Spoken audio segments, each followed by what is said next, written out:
Video like जरूर कर लीजिए और ऐसे वीडियो लगातार फ्री में पाने के लिए चैनल को तुरंत सब्सक्राइब कर लीजिए और बेल आइकन को जरूर टैप कर लीजिए ताकि आगे भी सारे वीडियो आपको मिलते रहे। यूट्यूब में फॉलो करते हैं तो प्लीज ये वाला फ्री टेलीग्राम चैनल जरूर ज्वाइन कर लीजिएगा। सारे नोटिफिकेशन सारे अपडेट यहीं पे आते हैं, ध्यान रखिए। नमस्कार दोस्तों, कैसे हैं आप सभी लोग। मैं प्रियंका एग्जाम प्रिपरेशन के यूट्यूब चैनल पर एक बार फिर से आप सभी का स्वागत करती हूं। और आज GS full length mock test number 18 है। कुल 17 टेस्ट हम लोग अभी तक सॉल्व कर चुके हैं यूपीपीएससी प्रीलिम्स 2024 एग्ज़ाम के लिए। तो जो भी बच्चे यूपीपीसीएस एग्ज़ाम देने वाले हैं उनके लिए क्लास बहुत इंपॉर्टेंट हो जाती है। इससे पहले भी काफ़ी टेस्ट कराए जा चुके हैं, उनको भी फॉलो कीजिए। प्लेलिस्ट में सारे मॉक टेस्ट मैंने ऐड कर दिए हैं। ये एग्जाम ओरिएंटेड टेस्ट सीरीज़ है। आपकी लेटेस्ट ट्रेंड और पैटर्न को फॉलो करते हुए जीएस के जैसे भी क्वेश्चन पूछे जाते हैं यूपीपीसीएस के एग्ज़ाम में, वैसे ही प्रश्नों का संग्रह है। इसके अलावा आपको क्या करना है, आप जब भी टेस्ट सॉल्व करेंगे जो स्कोर है आप कमेंट करके बता सकते हैं। और जिन भी क्वेश्चंस में डाउट है आप कमेंट करके पूछिए। और जो आपको लर्न नहीं है या क्वेश्चंस में डाउट है उनको क्या करेंगे, आप एक शॉर्ट नोट्स के फॉर्म में प्रिपेयर करेंगे और बाद में रिवीजन करने में ईजी रहेगा। और अगर आप पेड कोर्स में इंटरेस्टेड हैं तो इन दिए गए नंबर्स पे कॉल या मैसेज करके जानकारी ले सकते हैं। पीडीएफ नोट्स परचेज कर सकते हैं, पीडीएफ कोर्स जिसको बोलते हैं, या फिर आप फुल पेड कोर्स ज्वाइन कर सकते हैं। इसके साथ में आप जो नए कोर्सेज लॉन्च हुए यूपीपीसीएस और आरओ री एग्ज़ाम के लिए उनको भी ज्वाइन करके प्रिपरेशन बेहतर कर सकते हैं। दिए गए नंबर्स पे कॉल या मैसेज करके, या फिर आप गूगल प्ले स्टोर से स्टडी फॉर सिविल सर्विसेज का ऐप डाउनलोड करेंगे। वहाँ पर आपको सारे कोर्सेज मिल जाएंगे। जो भी कोर्स परचेज करेंगे विज्ञान से कूपन कोड आप अप्लाई करके डिस्काउंट अवेल कर सकते हैं। तो चलिए बिना देर के आज की क्लास स्टार्ट करते हैं। आज का पहला क्वेश्चन है, निम्नलिखित कथनों पर विचार करें। और पहला है, सुरेंद्र नाथ बनर्जी को अदालत की अवमानना के आरोप में कलकत्ता हाईकोर्ट ने 4 से 5 मई 1883 को 2 साल की कैद की सजा सुनाई थी। सेकंड है, मानवेंद्र नाथ रॉय को 1931 से 1932 में षड्यंत्र और राजद्रोह के आरोप में 12 वर्ष कारावास की सजा सुनाई गई थी। इनमें से कौन से कथन सही है? राइट आंसर ऑप्शन सी, दोनों करेक्ट है। ये जो एम.एन. राय हैं, बाद में इनकी जो सजा है वो कम कर दी गई थी, 6 वर्ष कर दी गई थी। अगला प्रश्न देखिए, निम्नलिखित राज्यों या देशों को ब्रिटिश भारत में उनके पूर्ण विलय के वर्ष के आधार पर क्रोनोलॉजिकल ऑर्डर में अरेंज करना है। मोस्ट इंपॉर्टेंट क्वेश्चन है। कभी कभी प्रश्न में ये भी पूछा जाता है कि किसके समय पर हुए, ठीक है, किसके समय पर इनका पूर्ण विलय हुआ। सिंध है, सिक्किम है, भूटान है और मणिपुर है। एक एक करके देखते हैं। तो सिंध का विलय होता है 1843 में और इस समय गवर्नर जनरल था एलन बरो। सिक्किम का विलय होता है 1861 में और ये हुआ कैनिंग के समय पर। भूटान का हुआ 1865 में और इस समय कौन था? लैंसडाउन था। और यहाँ पर जो मणिपुर आ जाता है इसका विलय हुआ 1891 में। इस समय लैंसडाउन था, माफ़ कीजिएगा, भूटान के विलय के समय लॉरेंस था। कौन था? लॉरेंस था, क्योंकि 1865 है। 1891 के समय था लैंसडाउन, ठीक है। तो ये आपको चारों याद रखने हैं। जब इनको अरेंज करेंगे राइट आंसर हो जाएगा ऑप्शन सी, 1 2 3 4। नेक्स्ट क्वेश्चन देखिए, निम्नलिखित आयोगों को, ये जो कमीशंस हैं इनको क्रोनोलॉजिकल ऑर्डर में लगाना है। लॉयल कमीशन है, मैकडोनल्ड कमीशन है, जॉन वुड हेड कमीशन है, स्ट्रेची कमीशन है। ऑप्शंस आपके सामने हैं। देखिए, लॉयल कमीशन कब बना है? 1897। मैकडोनल्ड कमीशन 1900 में। जॉन वुड हेड आयोग ये बना था 1945 में। स्ट्रेची आयोग 1878 टू 1880। राइट आंसर हो जाएगा ऑप्शन ए, 4 1 2 3। फोर्थ क्वेश्चन है, निम्नलिखित कथनों पर विचार करें। पहला है, इंडियन हाई कोर्ट स्टैब्लिश हुआ 1861 में। इंडियन डिवोर्स एक्ट आया 1869 में। थर्ड है, Central Provinces Tenancy Bill Act, मध्य प्रांत किराएदारी विधेयक आए थे 1883 में। अवध रेवेन्यू एक्ट 1886 में। कौन से करेक्ट दिए गए हैं? राइट आंसर होगा ऑप्शन डी, सारे एक्ट करेक्ट हैं। फिफ्थ क्वेश्चन है, निम्नलिखित में से कौन सा गलत विकल्प है वो चुनना है। पहला, रैयतवाड़ी बंदोबस्त के जो प्रणेता थे वो थॉमस मुनरो और अलेक्जेंडर रीड थे। सेकेंड है, वायसराय जो कॉर्नवालिस थे इनके द्वारा लागू किए गए स्थायी बंदोबस्त में थॉमस लॉ की महत्वपूर्ण भूमिका थी। थर्ड है, महालवाड़ी बंदोबस्त का प्रस्ताव सबसे पहले हॉल्ट मैकेंजी ने वर्ष 1819 में प्रस्तुत किया था। ऑप्शन डी, इनमें से कोई भी कथन गलत नहीं है। राइट आंसर हो जाएगा ऑप्शन डी, इनमें से कोई भी कथन गलत नहीं है, ठीक है। ये जो रैयतवाड़ी बंदोबस्त है ये ब्रिटिश भारत के 51% भूभाग पर लागू की गई थी। अगले प्रश्न में कुछ फेमस बुक्स हैं, उनके राइटर्स दिए गए हैं, उनसे मैच करेंगे। जैसे कि द स्पिरिट ऑफ लॉ है, the economic history of India है, the praise of folly, a history of the sepoy war in India 1857-58, the Indian mutiny in perspective. इनको हमें मैच करना है। चलिए देखते हैं। सबसे पहले द स्पिरिट ऑफ लॉ दी गई है मॉन्टेस्क्यू की, करेक्ट हो जाएगा। The economic history of India Romesh Chandra Dutt की है, ये भी करेक्ट है। The praise of folly Erasmus की है, ठीक है, राइट हो जाएगा। A history of sepoy war 1857-58, ये जॉन विलियम काय की है, ठीक है। यहाँ पर जो जोनाथन पेरी, ये गलत है, किसकी है? जॉन विलियम काय की। फिर the Indian mutiny and perspective, ये है, ये भी गलत दिया गया, ये है मैकमून सर जॉर्ज। यहाँ पर श्रीपद अमृत डांगे दिए गए हैं, उनकी बुक है गांधी बनाम लेनिन, और जोनाथन पेरी की है डेथ इन बनारस। बाकी सारे करेक्ट हैं, इसलिए ऑप्शन यहाँ पर जो करेक्ट होगा वो हो जाएगा ऑप्शन ए 1, 2, 3। 7th क्वेश्चन देखते हैं। क्रोनोलॉजिकल ऑर्डर में लगाना है, जैसे कि ट्रीटी ऑफ देवगांव है, बैटल ऑफ पालखेड़ है, झोकनबाग मैसेकर ऑफ झांसी है, ट्रीटी ऑफ एक्सला सैपल है। इनको आप क्रोनोलॉजिकल ऑर्डर में लगाएंगे। अगर एक भी दो भी डेट याद है तो उनको आप शुरू किया कीजिए। तो अगर आपको इसमें से याद है एक्सला सैपल की संधि, मुझे लगता है सभी को याद होगी, ब्रिटेन और फ्रांस के बीच हुई थी 1748 में, एक पता चल गई, ठीक है। फिर इसके बाद देवगांव की संधि की बात करती हूँ, ये हुई थी 17 दिसंबर 1803 में, ठीक है। ये बरार के मराठा राजा और रघुजी भोसले द्वितीय थे, और ब्रिटिश ईस्ट इंडिया कंपनी के बीच हुई थी संधि। आर्थर वेलेस्ली थे उस समय। पालखेड़ का युद्ध हुआ 1728 में, 1728 में। पेशवा बालाजी राव प्रथम के नेतृत्व वाली मराठा सेना और निजाम आसफ जाह प्रथम के नेतृत्व वाली हैदराबाद की सेना के बीच हुआ था, ठीक है। और इसमें जो मराठा सेना है वो विजयी रही थी। झांसी का झोकनबाग हत्याकांड हुआ था 8 जून 1857 में, तो 1857। अब इसको हम देखेंगे क्रोनोलॉजिकल ऑर्डर में लगाएंगे तो हो जाएगा 2, 4, 1, 3, ऑप्शन ए करेक्ट है। 8th क्वेश्चन है, निम्नलिखित कथनों पर विचार करें। पहला, श्री राम वाजपेयी ने 1914 में बंबई में सेवा समिति बॉय स्काउट एसोसिएशन की स्थापना की थी। सेकंड है, होरेस हेमैन विल्सन के मार्गदर्शन में हिंदू कॉलेज के छात्रों द्वारा 1825 में कलकत्ता में society for translating European sciences की स्थापना की गई थी। थर्ड है, साइंटिफिक सोसाइटी ऑफ अलीगढ़ की स्थापना सर सैयद अहमद खां के द्वारा 1864 में यूपी राज्य के गाजीपुर में की गई थी। इसका राइट आंसर होगा ऑप्शन सी, तीनों स्टेटमेंट करेक्ट है।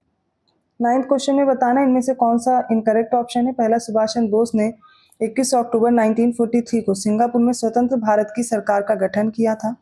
बी है, फ्रांस ने 1746 में मॉरिशस के फ्रांसीसी गवर्नर एडमिरल ला बोर्डोनिस के अधीन फ्रांस के द्वीप मॉरिशस के बेड़े की मदद से मद्रास पर कब्जा करके जवाबी कार्रवाई की थी। सी है, डुप्लेक्स की बर्खास्तगी 1754 में हुई थी। द्वितीय कर्नाटक युद्ध में फ्रांसीसी सेना की प्रारंभिक हार के कारण डुप्लेक्स को 1754 में वापस बुला लिया गया था। और ऑप्शन डी, इनमें से कोई भी कथन गलत नहीं है। राइट आंसर भी ऑप्शन डी ही है। 10th क्वेश्चन देखिए। पहला, उड़ीसा के सत्य सनातन महिमा धर्म की स्थापना अलेखा गोसाई ने की थी। सेकंड है, गुजरात के स्वामी नारायण संप्रदाय की स्थापना 19वीं सदी की शुरुआत में यूपी के सहजानंद स्वामी ने की थी। राइट आंसर होगा ऑप्शन सी, दोनों करेक्ट हैं। 11th क्वेश्चन देखिए, राधा स्वामी आंदोलन के बारे में है। इसकी स्थापना पेशे से बैंकर थे तुलसीराम ने की थी। सेकंड है, तुलसीराम को सिर्फ दयाल साहब या फिर स्वामी जी महाराज के नाम से भी जानते थे। थर्ड है, जो राधा स्वामी आंदोलन है इसका ईयर है 1863 और आगरा शहर के निकट इसकी स्थापना हुई। राइट आंसर होगा ऑप्शन यहाँ पर ए, फर्स्ट और सेकंड करेक्ट है। यहाँ पर जो इस आंदोलन की स्थापना का ईयर है वो गलत है, 1861 है, आगरा शहर में 1861 में। नौसेना INS तलवार के सैनिकों अर्थात मुंबई का जो विद्रोह है वो 20 फरवरी 1946 को हुआ। फोर्थ है, अंतरिम सरकार की स्थापना 2 सितंबर 1946 को हुई। और बताना इनमें से कौन से करेक्ट ऑप्शन दिए गए हैं। राइट आंसर होगा ऑप्शन डी, सारे के सारे सही हैं विकल्प। 13th क्वेश्चन है, निम्नलिखित को क्रोनोलॉजिकल ऑर्डर में लगाएं। पहला, सविनय अवज्ञा आंदोलन। सेकंड है, second round table conference. Third है, साइमन कमीशन भारत में जब आया। और फोर्थ है, Nagpur session of the Indian national Congress. इसका सबसे पहले हम ईयर देखते हैं। सविनय अवज्ञा आंदोलन हुआ 6 अप्रैल 1930 को। दूसरा गोलमेज सम्मेलन 7 सितंबर 1931 को। फिर साइमन कमीशन भारत आया 3 फरवरी 1928 को, ठीक है। और उसके बाद जो ये भारतीय राष्ट्रीय कांग्रेस का नागपुर अधिवेशन हुआ था, ये दिसंबर 1920 को हुआ था। बस आंसर आपको मिल गया होगा। राइट आंसर होगा ऑप्शन ए 4312। 14th क्वेश्चन देखिए, सही विकल्प चुनना। एक तरफ संगठन है, दूसरी तरफ उनके संस्थापक हैं। पूना सार्वजनिक सभा है, देव समाज है, रामकृष्ण मिशन है और अभिनव भारत संस्था है। इनके संस्थापक से मैच करना है। देखिए, पूना सार्वजनिक सभा MG रानाडे दिए गए इसके संस्थापक, सही है। देव समाज की स्थापना की पंडित शिवनारायण अग्निहोत्री ने। रामकृष्ण मिशन की स्थापना की स्वामी विवेकानंद ने। और इसके अलावा दिया गया है अभिनव भारत संस्था, इसकी स्थापना की VD सावरकर ने। इनका एस्टेब्लिशमेंट ईयर भी याद कर लीजिए। पूना सार्वजनिक सभा की स्थापना हुई 1870 में। देव समाज की स्थापना हुई 1887 में लाहौर में। रामकृष्ण मिशन की स्थापना हुई 1897 में बेलूर में। और ये जो अभिनव भारत संस्था, इसकी स्थापना हुई 1904 में। सारे करेक्ट दिए गए हैं, ऑप्शन डी राइट होगा। 15th क्वेश्चन है, क्रोनोलॉजिकल ऑर्डर में लगाना है। महात्मा गांधी का दक्षिण अफ्रीका से लौटना, जलियांवाला बाग हत्याकांड, खिलाफत आंदोलन, बारदोली में किसान आंदोलन। तो महात्मा गांधी दक्षिण भारत से लौटे थे 1915 में। जलियांवाला बाग जो नरसंहार है वो हुआ अप्रैल 1919, 13 अप्रैल 1919 को हुआ था। खिलाफत आंदोलन शुरू हुआ 1921, ठीक है। और बारदोली में किसान आंदोलन हुआ 1928, ठीक है। करेक्ट आंसर हो जाएगा ऑप्शन ए 1 2 3 4।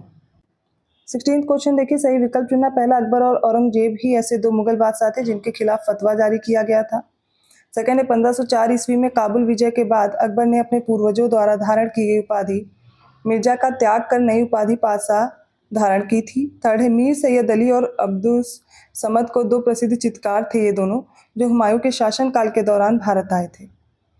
इसका right answer option B. First और थर्ड स्टेटमेंट करेक्ट है, सेकंड इनकरेक्ट है, ठीक है। तो यहाँ पर ये जो काबुल विजय के बाद अकबर नहीं होगा 1504 में, बाबर होगा, ठीक है। बाबर होता तो सही होता, बाकी आपके ऑप्शन सही दिए गए हैं। 17th क्वेश्चन देखिए, पहला, दीघ निकाय के अनुसार चंपानगर के निर्माण की योजना वास्तुकार महागोविंद नामक वास्तुकार ने बनाई थी। सेकंड है, मूर्ति पूजा का आरंभ आद्य ऐतिहासिक युग से माना जाता है। थर्ड है, सिंधु सभ्यता का संबंध पूर्व आर्य काल से माना जाता है। फोर्थ है, सिंधु घाटी की सभ्यता गैर आर्य थी क्योंकि वह नगरीय सभ्यता थी। इनमें से कौन से स्टेटमेंट करेक्ट होंगे? राइट आंसर ऑप्शन डी, मतलब फर्स्ट और फोर्थ करेक्ट है। तो मूर्ति पूजा का आरंभ कब हुआ? पूर्व आर्य काल से माना जाएगा। और सिंधु सभ्यता का जो संबंध है वो आद्य ऐतिहासिक युग से माना जाता है। 18th क्वेश्चन देखिए, सही विकल्प चुनना। पहला, खरोष्टी लिपि का प्रयोग अशोक के सहबाजगढ़ी और मनसेहरा अभिलेखों में किया गया है। सेकंड है, भाब्रू शिलालेख में अशोक ने त्रिरत्न में अपना विश्वास प्रकट किया है। थर्ड है, अशोक के कंदहार के सरेकुना अभिलेख में यूनानी और अरामाइक लिपियों का एक साथ प्रयोग हुआ है। फोर्थ है, अशोक के लघमान और तक्षशिला अभिलेख में अरामाइक लिपि का प्रयोग किया गया है। राइट आंसर ऑप्शन डी, सारे करेक्ट है। 19th क्वेश्चन देखिए, सही विकल्प चुनना। पहला, अग्निमित्र को कालिदास के नाटक मालविकाग्निमित्रम में विदिशा का वायसराय बताया गया है। सेकंड है, जूनागढ़ शिलालेख से ज्ञात होता है कि स्कंदगुप्त ने पर्णदत्त को सौराष्ट्र प्रदेश का गुप्ता नियुक्त किया था।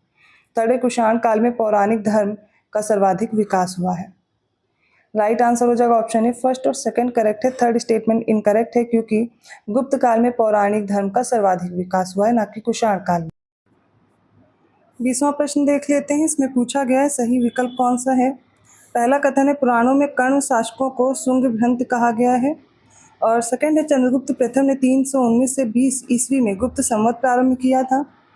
थर्ड है, समुद्रगुप्त के सिक्कों पर वीणा का चित्रण वर्णित है।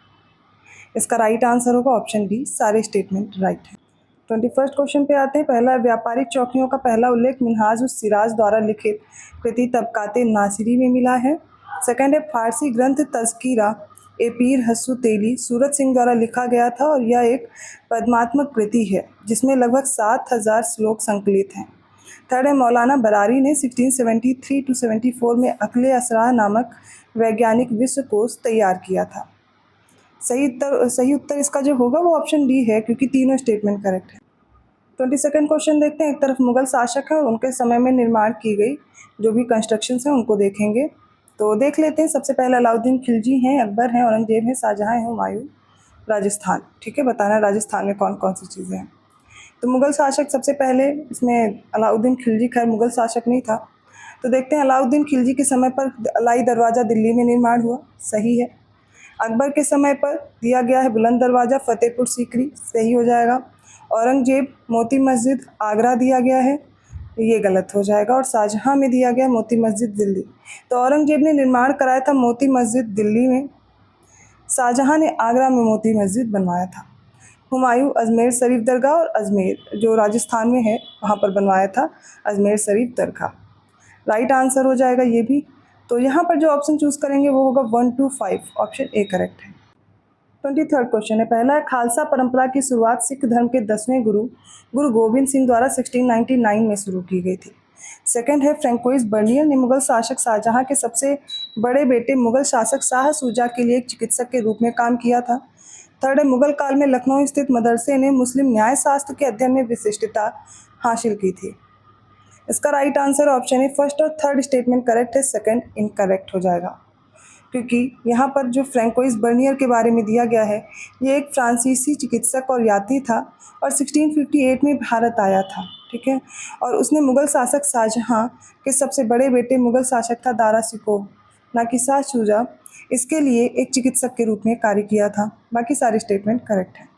24th क्वेश्चन है, लेखक है, प्रसिद्ध ग्रंथ है और पुस्तकें हैं, बताइए कौन सी मैच्ड है। हसन निज़ामी की ताजुल मासिर करेक्ट हो जाएगी। ख्वांदमीर की है आलमगीर नामा, गलत है। मोहम्मद कज़िन की है हुमायूं नामा, ये भी गलत है क्योंकि ख्वांदमीर की हुमायूं नामा है और मोहम्मद कज़िन की आलमगीर नामा है। भीमसेन बुरहानपुरी की है नुस्खा ए दिलकुशा, सही हो जाएगा। अबुल फजल की है अकबरनामा, ये भी करेक्ट है। राइट आंसर होगा ऑप्शन सी 1 4 5। 25th क्वेश्चन देखिए, निम्नलिखित में से गलत विकल्प चुनना। पहला, अश्विनी कुमार दत्ता ने 1905 में वर्तमान बांग्लादेश के बारी साल में स्वदेश बांधो समिति का गठन किया था। सेकंड, 1916 में अंबिका चरण मजूमदार की अध्यक्षता में लखनऊ समझौते पर हस्ताक्षर किए गए थे। सी है 1906 में दादा भाई नौरोजी की अध्यक्षता में कलकत्ता में भारतीय राष्ट्रीय कांग्रेस का एक अधिवेशन आयोजित किया गया था। फोर्थ है, अस्पृश्यता निवारण संघ नाम से एक अखिल भारतीय संगठन की स्थापना 30 सितंबर 1928 में की गई थी। यहाँ पे जो इनकरेक्ट ऑप्शन है वो डी है, क्योंकि अस्पृश्यता निवारण संघ की स्थापना हुई थी 30 सितंबर 1932 को, ना कि 28 को। बाद में इस संघ को 13 सितंबर 1933 को हरिजन सेवक संघ नाम दिया गया था और इसके पहले अध्यक्ष थे प्रसिद्ध उद्योगपति घनश्याम दास बिरला और इसके सचिव थे अमृतलाल विठलदास ठक्कर। 26वां प्रश्न है, सही विकल्प चुनना। पहला, गुलबर्गा की जामा मस्जिद का निर्माण 13वीं शताब्दी ईस्वी में बहमनी शासक सुल्तान फिरोज शाह के शासनकाल में हुआ था। सेकंड है, मोहम्मद बिन तुगलक ने मलिक मकबूल को खाने जहां मकबूल की उपाधि देकर वजीर नियुक्त किया था। थर्ड है, फरूख सियर ने अंग्रेजों को बंगाल में शुल्क मुक्त व्यापार की सुविधा प्रदान की थी। और फोर्थ है, औरंगजेब की मृत्यु के समय मराठा नेतृत्व ताराबाई के हाथों में था। तो इसमें से थर्ड और फोर्थ स्टेटमेंट करेक्ट है, इसलिए ऑप्शन सी चूज करना है। पहला क्यों गलत है, क्योंकि यहाँ पर 13वीं शताब्दी दिया गया है, 14वीं शताब्दी में गुलबर्गा की जामा मस्जिद का निर्माण हुआ था। और यहाँ पर जो सेकंड स्टेटमेंट है, खाने जहाँ मकबूल की उपाधि देकर जो वजीर नियुक्त किया था मलिक मकबूल को, वो फिरोज शाह तुगलक ने किया था, ना कि मोहम्मद बिन तुगलक ने। 27वां क्वेश्चन देखिए, सही विकल्प चुनना है। पहला कथन है, मार्को पोलो को मध्यकालीन यात्रियों को राजकुमार कहा जाता है। सेकंड है, मेगास्थनीज भारत आने वाला पहला विदेशी यात्री है। थर्ड है, सुलेमान ने पाल साम्राज्य को रुहमा कहा था। फोर्थ है, फायान भारत आने वाला पहला चीनी यात्री था। इसका राइट आंसर ऑप्शन डी, सारे स्टेटमेंट करेक्ट है। 28 क्वेश्चन में देखिए, सही मिलान करना। एक तरफ पुरातात्विक स्थल है और उनके उत्खनन करता है। कोल्डिवा, हुलास, गुफकराल और भीमबेटका है। कोल्डिवा का देख लीजिए, गोवर्धन राय शर्मा होंगे। हुलास का काशीनाथ नारायण दीक्षित, गुफकराल के अरुण कुमार शर्मा, भीमबेटका के विष्णुधर वाकणकर। राइट आंसर हो जाएगा इसका ऑप्शन डी, ए का 1, बी का 2, सी का 3 और डी का 4। 29 क्वेश्चन में देखिए, पहला कथन है, डॉक्टर भीमराव अम्बेडकर को संविधान सभा की प्रारूप समिति का अध्यक्ष नियुक्त किया गया था। सेकंड है, जवाहरलाल नेहरू को संविधान सभा की संघ शक्ति समिति का अध्यक्ष नियुक्त किया गया था। थर्ड है, डॉक्टर राजेंद्र प्रसाद को संविधान सभा की प्रक्रिया नियम समिति का अध्यक्ष नियुक्त किया गया था। और फोर्थ है, सरदार पटेल को संविधान सभा की प्रांतीय संविधान समिति का अध्यक्ष नियुक्त किया गया था। राइट आंसर होगा ऑप्शन डी, चारों करेक्ट है। अगला प्रश्न देखिए, कॉन्स्टिट्यूशन के पार्ट दिए गए हैं, उनसे संबंधित प्रावधान है। पार्ट 4 दिया गया है राज्य के नीति निर्देशक सिद्धांत। पार्ट 4 है फंडामेंटल ड्यूटीज। पार्ट 8 में दिया गया है द यूनियन टेरिटरीज। पार्ट 9 में म्यूनसिपैलिटीज हैं और 9A में पंचायत हैं। इसका करेक्ट आंसर होगा ऑप्शन ए। फोर्थ और फिफ्थ इनकरेक्ट है, बाकी सही है क्योंकि पार्ट 9 में है पंचायत और पार्ट 9A में है नगर पालिका है। ठीक है, अगला प्रश्न देखिए, सही विकल्प चुनना। पहला, संविधान सभा ने 24 जनवरी 1950 को डॉक्टर राजेंद्र प्रसाद को भारत के पहले राष्ट्रपति के रूप में चुना था। सेकंड है, भीमराव अंबेडकर ने 26 नवंबर 1949 को the constitution is settled bye assembly be passed प्रस्ताव पेश किया था। थर्ड है, किसी राज्य की मंत्रिपरिषद में मुख्यमंत्री सहित मंत्रियों की कुल संख्या उस राज्य की विधानसभा के सदस्यों की कुल संख्या के 15% से अधिक नहीं होनी चाहिए। इसका राइट आंसर हो जाएगा ऑप्शन सी, तीनों करेक्ट है। 32वां क्वेश्चन देखिए, सही विकल्प चुनना। पहला कथन है, किसी भी ग्राम पंचायत में सदस्यों की संख्या 5 से कम व 12 से अधिक नहीं हो सकती है। सेकंड है, ग्राम पंचायत भारत में त्रिस्तरीय पंचायत प्रणाली का सबसे निचला स्तर है। थर्ड है, पंचायती राज व्यवस्था के अंतर्गत ग्राम स्तर पर एक ग्राम पंचायत होती है जिसका चुनाव ग्राम सभा द्वारा किया जाता है। फोर्थ है, यदि पंचायत और छावनी बोर्ड के बीच कोई विवाद होता है तो अंतिम निर्णय केंद्र सरकार के अनुमोदन के अधीन राज्य सरकार द्वारा लिया जाता है। इसका राइट आंसर है ऑप्शन सी, सेकंड, थर्ड और फोर्थ स्टेटमेंट करेक्ट है। ठीक है, गलत क्या है इसमें, पहले कथन में तो किसी भी ग्राम पंचायत में जो सदस्यों की संख्या है वो 5 से कम और 15 से अधिक नहीं हो सकती, 12 नहीं होगा। 33वां क्वेश्चन देख लीजिए, पहला स्टेटमेंट है, विधान परिषद किसी साधारण विधेयक को पहली बार में 3 महीने के लिए रोक सकती है। सेकंड स्टेटमेंट है, विधान परिषद किसी साधारण विधेयक को केवल 1 महीने के लिए रोक सकती है यदि इसे विधानसभा द्वारा पुनः पारित किया जाता है। थर्ड, विधान परिषद एक साधारण विधेयक को कुल 3 महीने के लिए रोक सकती है। और फोर्थ स्टेटमेंट है, विधान परिषद किसी धन विधेयक को केवल 30 डेज के लिए रोकती है और वह 30 दिनों के बाद अगर विधेयक को वापस नहीं करती है तो दोनों सदनों द्वारा पारित मान लिया जाता है। इनमें से करेक्ट आंसर चूज करना है। राइट आंसर होगा ऑप्शन ए, फर्स्ट और सेकंड स्टेटमेंट करेक्ट है, थर्ड और फोर्थ इनकरेक्ट है। अब ये क्यों इनकरेक्ट है ये भी देख लीजिए, क्योंकि विधान परिषद किसी भी साधारण विधेयक को अपने पास केवल 4 महीने के लिए रोक सकती है, यहाँ पर 3 महीने गलत दिया गया है। और अगर यहाँ पर जो फोर्थ स्टेटमेंट है इसमें क्या होगा, धन विधेयक को केवल 14 दिनों के लिए रोक सकती है। अगर 14 दिनों के बाद विधेयक को वापस नहीं करती तो उसे दोनों सदनों द्वारा पारित मान लिया जाएगा। 34वां क्वेश्चन है, निम्नलिखित में से कौन 8 जुलाई 1946 को भारतीय राष्ट्रीय कांग्रेस द्वारा नियुक्त विशेषज्ञ समिति का सदस्य नहीं था। ऑप्शन ए है M Asaf Ali, option B है KM Munshi, option C KT Shah और ऑप्शन डी है इनमें से कोई नहीं। इसका राइट आंसर हो जाएगा ऑप्शन डी, इनमें से कोई नहीं। तो यहाँ पर सबसे पहले हमें जानना होगा कि ये जो संविधान सभा की जो ये समिति थी, ठीक है, इसमें कुल कितने सदस्य थे और आगे हम लोग जानेंगे इसमें कौन कौन से सदस्य भी थे। तो संविधान सभा का जो मसौदा इसको तैयार करने के उद्देश्य से 8 जुलाई 1946 को भारतीय राष्ट्रीय कांग्रेस के द्वारा एक विशेषज्ञ समिति नियुक्त की गई थी। इसमें 8 सदस्य थे। 8 सदस्य में से जो अध्यक्ष थे वो जवाहरलाल नेहरू थे और इसके जो सदस्य थे इसमें एम आसफ अली थे, KM मुंशी भी थे और गोपाल स्वामी अयंगर थे, KT शाह भी थे, DR गाडगिल, हुमायूं कबीर और के संथानम आदि शामिल थे। नेक्स्ट क्वेश्चन देखते हैं, सही विकल्प चुनना। पहला, आपातकाल के दौरान मौलिक अधिकारों के निलंबन से संबंधित प्रावधान आयरलैंड के कॉन्स्टिट्यूशन से लिए गए हैं। जो फंडामेंटल ड्यूटीज़ हैं, मौलिक कर्तव्य, ये USA के संविधान से लिए गए हैं। केंद्र द्वारा राज्य के राज्यपालों की जो नियुक्ति संबंधी प्रावधान है कनाडा के कॉन्स्टिट्यूशन से लिए गए हैं। समवर्ती सूची और संसद के दोनों सदनों की जो संयुक्त बैठक से संबंधित प्रावधान है ये ऑस्ट्रेलिया के संविधान से लिए गए हैं। इसका राइट आंसर हो जाएगा ऑप्शन सी, थर्ड और फोर्थ स्टेटमेंट करेक्ट है। ये जो आपातकालीन संबंधी मौलिक अधिकारों का जो निलंबन है ये जर्मनी के वाइमर सिद्धांत से लिए गए हैं, ना कि यहाँ पर आयरलैंड होगा। ठीक है, तो पहला स्टेटमेंट इनकरेक्ट हो गया। सेकंड है फंडामेंटल ड्यूटीज़, तो ये रसिया के संविधान से लिए गए हैं, रूसी संविधान से, USA से नहीं लिए गए। बाकी 3 और 4 करेक्ट है, इसलिए ऑप्शन सी राइट है। 36 क्वेश्चन देखते हैं, पहला, तत्कालीन वित्त मंत्री जॉन मेथाई की सिफारिश पर 1950 में पहली प्राक्कलन समिति का गठन किया गया था। सेकंड है, मूल रूप से प्राक्कलन समिति के 25 सदस्य थे लेकिन 1956 में इनकी सदस्यता बढ़ाकर 30 कर दी गई थी। थर्ड है, प्राक्कलन समिति के सभी 30 सदस्य केवल लोकसभा से होते हैं। इसका राइट आंसर होगा ऑप्शन सी, तीनों स्टेटमेंट करेक्ट है। 37वां क्वेश्चन देखते हैं, फर्स्ट स्टेटमेंट है मंत्रिपरिषद सामूहिक रूप से लोकसभा के प्रति उत्तरदायी होती है। सेकंड है, यदि लोकसभा के सदस्यों द्वारा बहुमत से अविश्वास प्रस्ताव पारित कर दिया जाता है तो मंत्रिपरिषद को इस्तीफा देना पड़ता है। थर्ड है, मंत्रिपरिषद के विरुद्ध अविश्वास प्रस्ताव लाने के लिए लोकसभा के सदस्यों की संख्या कम से कम 60 होनी चाहिए। इसका राइट आंसर होगा ऑप्शन सी, फर्स्ट और सेकंड स्टेटमेंट करेक्ट है, थर्ड इनकरेक्ट है, क्योंकि सदस्यों की संख्या कम से कम 50 होनी चाहिए कि ना कि 60 होनी चाहिए। 38 क्वेश्चन देखते हैं। निम्नलिखित कथनों पर विचार करें। पहला आर्टिकल 352, इसमें वित्तीय आपातकाल दिया गया है। सेकंड आर्टिकल 17 अस्पृश्यता का उन्मूलन है। थर्ड है आर्टिकल 356 राष्ट्रपति शासन। फोर्थ है आर्टिकल 18 उपाधियों का उन्मूलन। फिफ्थ है आर्टिकल 360 राष्ट्रीय आपातकाल। इसका जो सही उत्तर होगा वो भी देखते हैं। आर्टिकल 352 में राष्ट्रीय आपातकाल है। आर्टिकल 17 अस्पृश्यता का उन्मूलन है, सही है। आर्टिकल 356 राष्ट्रपति शासन, उपाधियों का उन्मूलन आर्टिकल 18, लेकिन आर्टिकल 360 में वित्तीय आपातकाल है। तो फर्स्ट और फिफ्थ इनकरेक्ट है, बाकी सारे सही हैं। राइट आंसर हो जाएगा ऑप्शन सी 2, 3, 4। 39 क्वेश्चन है। निम्नलिखित कथनों पर विचार करें। एक तरफ राज्य है, उनकी स्थापना वर्ष है। एक एक करके देखते हैं। आंध्र प्रदेश की स्थापना वर्ष दिया गया है 1953, करेक्ट हो जाएगा।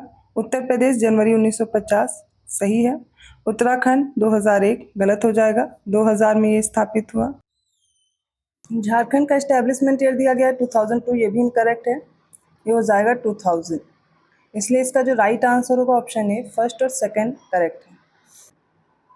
अगला प्रश्न है, निम्नलिखित का सही मिलान करें। एक तरफ शिफ्टिंग कल्टीवेशन है, उनके रीजन दिए गए हैं। तोंगिया, लदांग, मिल्पा और चेना को मिलाना है। तोंगिया म्यांमार में कहा जाता है, लदांग मलेशिया में, मिल्पा मैक्सिको और चेना श्रीलंका। राइट आंसर हो जाएगा इसका ऑप्शन बी। 41st क्वेश्चन देखिए। एक तरफ रिवर्स है, दूसरी तरफ उनकी ट्रिब्यूटरीज हैं। रिवर्स में ताप्ती है, दामोदर है, चंबल है और नर्मदा है। सहायक नदियों में पांझरा है, बनास, कोलार और बराकर नदी है। ताप्ती की सहायक नदी हो जाएगी पांझरा नदी, दामोदर की सहायक नदी हो जाएगी बराकर नदी, चंबल की सहायक नदी बनास और नर्मदा की सहायक नदी हो जाएगी कोलार। तो राइट आंसर हो जाएगा ऑप्शन सी। 42nd क्वेश्चन देखिए। सही विकल्प चुनिए। पहला, भूपर्पटी की संरचना और गति का संबंधित भू आकृति विज्ञान से है। सेकंड है, किसी स्थान पर वह समय जब सूर्य ठीक मध्य में चमकता है स्थानीय समय कहलाता है। थर्ड है, आंतरिक हलचलों के कारण पृथ्वी की सतह पर पड़ने वाली दरारें जिनसे चट्टानें खिसकती हैं भ्रंश कहलाती हैं। इसका राइट आंसर होगा ऑप्शन डी, सेकंड और थर्ड स्टेटमेंट करेक्ट है। ठीक है, भूपर्पटी और उसकी संरचना और गति से संबंधित भूविवर्तकी है, ना कि भू आकृति विज्ञान। 43rd क्वेश्चन देखिए। निम्नलिखित कथनों पर विचार करें। पहला, बफिन द्वीप कनाडा में स्थित है, जो उत्तरी अटलांटिक महासागर के अंतर्गत आता है। सेकंड है, ग्रीन आइलैंड कनाडा के उत्तर पूर्वी तट पर उत्तरी अटलांटिक महासागर में स्थित है, यह विश्व का सबसे बड़ा द्वीप है। थर्ड है, नीलगिरी बायोस्फीयर रिजर्व पश्चिमी घाट में स्थित है और इसमें तमिलनाडु, केरल तथा कर्नाटक राज्यों के कुछ हिस्से शामिल हैं। इसका राइट आंसर हो जाएगा ऑप्शन डी, तीनों स्टेटमेंट करेक्ट। 44th क्वेश्चन में देखिए। पहला, रेगुल मिट्टी को कम सिंचाई की आवश्यकता होती है क्योंकि इसमें जल धारण क्षमता अधिक होती है।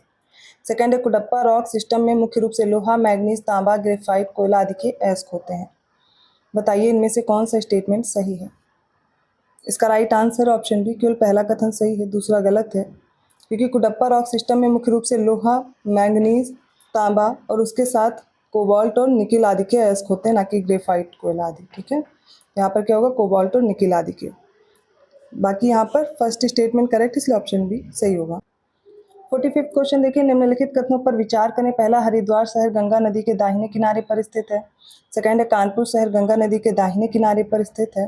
थर्ड है, आगरा शहर गंगा नदी के दाहिने तट पर। और फोर्थ है, वाराणसी शहर गंगा नदी के दाहिने तट पर।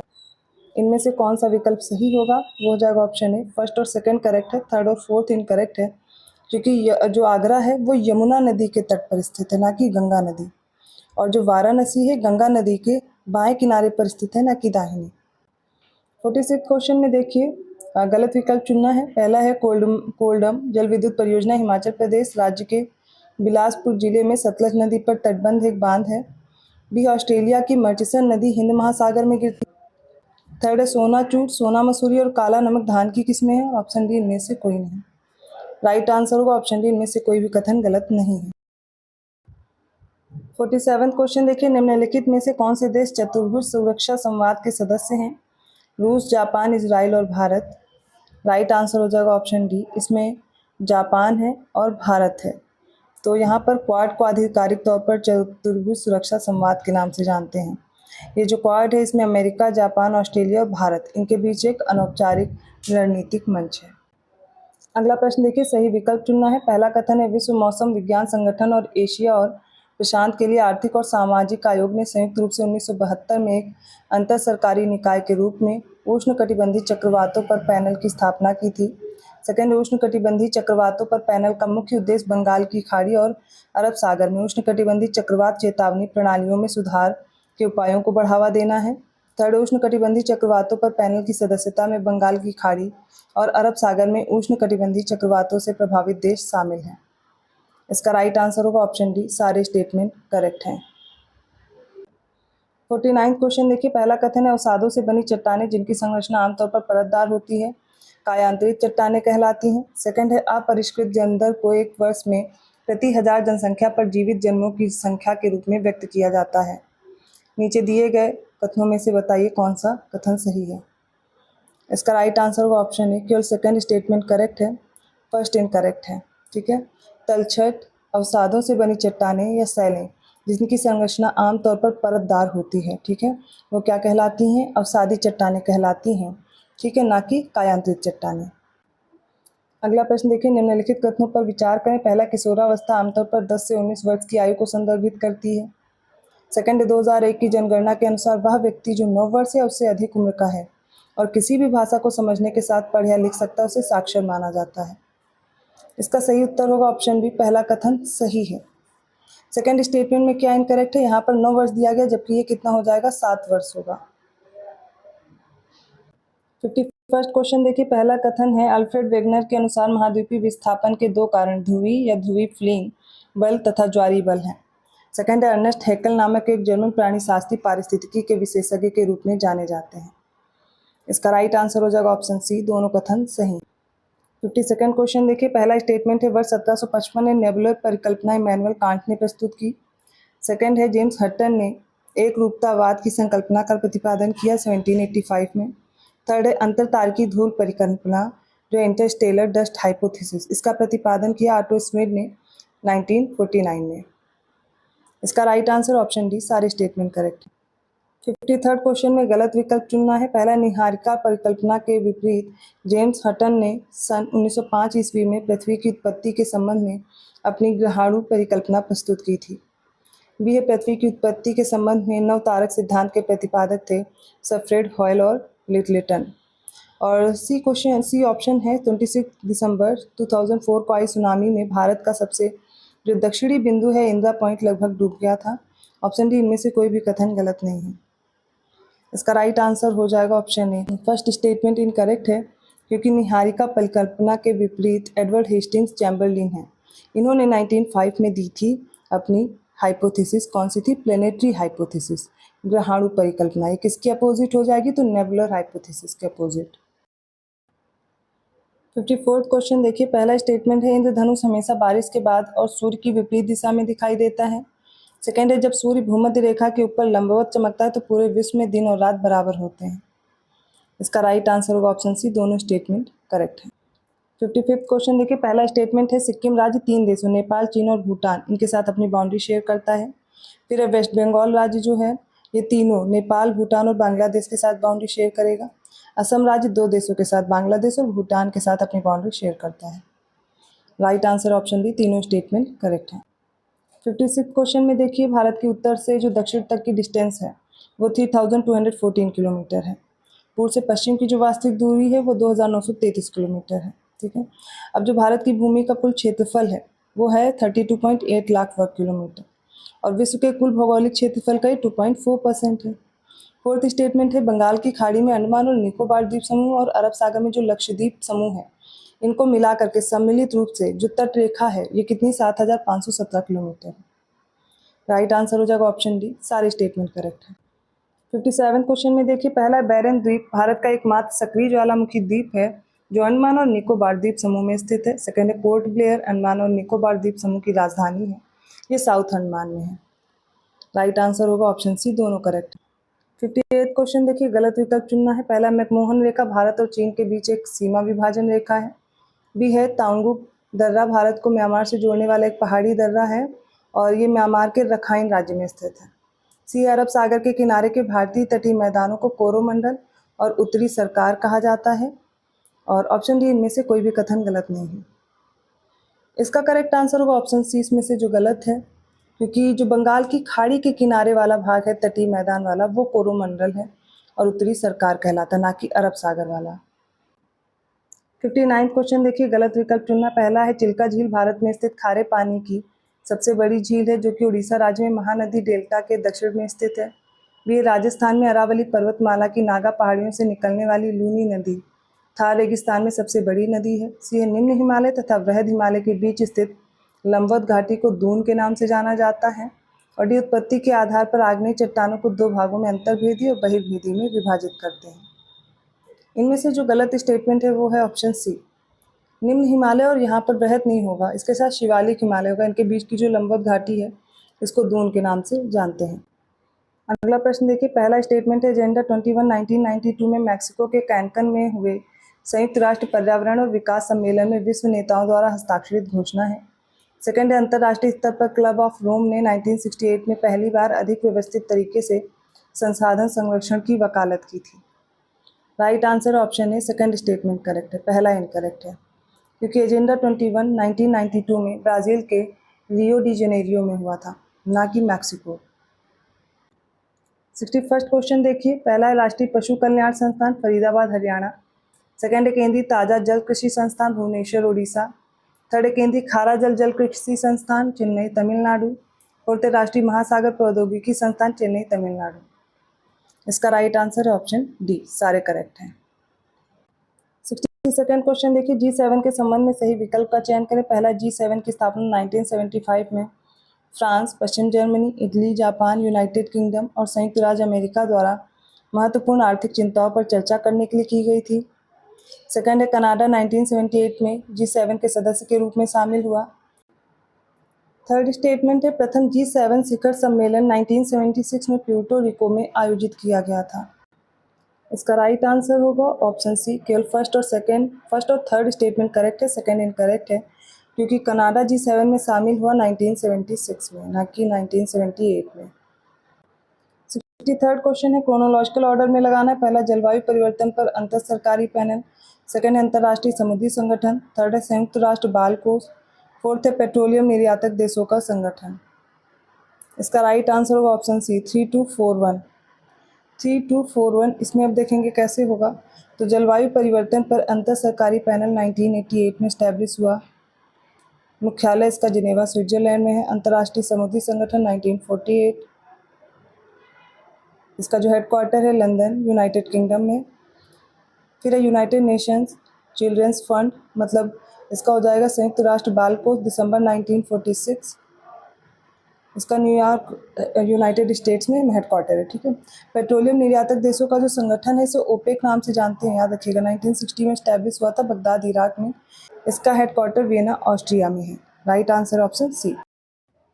64th क्वेश्चन देखिए, यूपी जनगणना के अनुसार सही विकल्प चुनना है। सबसे कम अगर लोवेस्ट चाइल्ड सेक्स रेशियो की बात की जाए तो इसमें बागपत, गौतम बुद्ध नगर, गाजियाबाद और इटावा है। अगर लोवेस्ट सेक्स रेशियो की बात की जाए, इसमें जो 4 डिस्ट्रिक्ट हैं यूपी के, उसमें गौतम बुद्ध नगर, हमीरपुर, बागपत और फिरोजाबाद है। बताइए कौन सी स्टेटमेंट करेक्ट है। राइट आंसर होगा ऑप्शन डी, कोई भी सही नहीं है। अब इसमें गलती क्या आप लोग सोचोगे।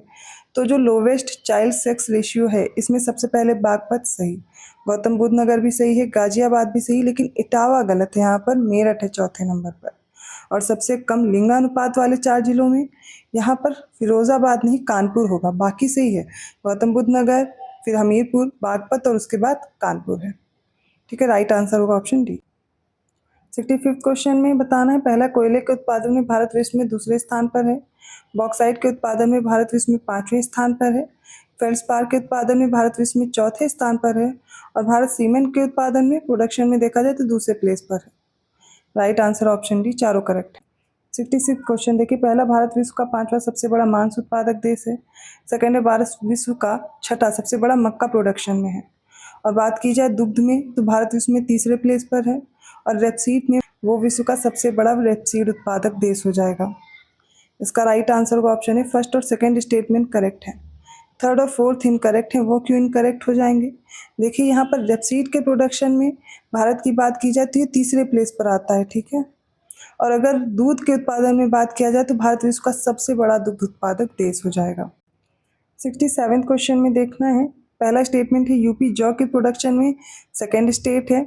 यूपी बागवानी की दृष्टि से अग्रणी राज्य है। यूपी मसूर के प्रोडक्शन में दूसरा प्लेस रखता है।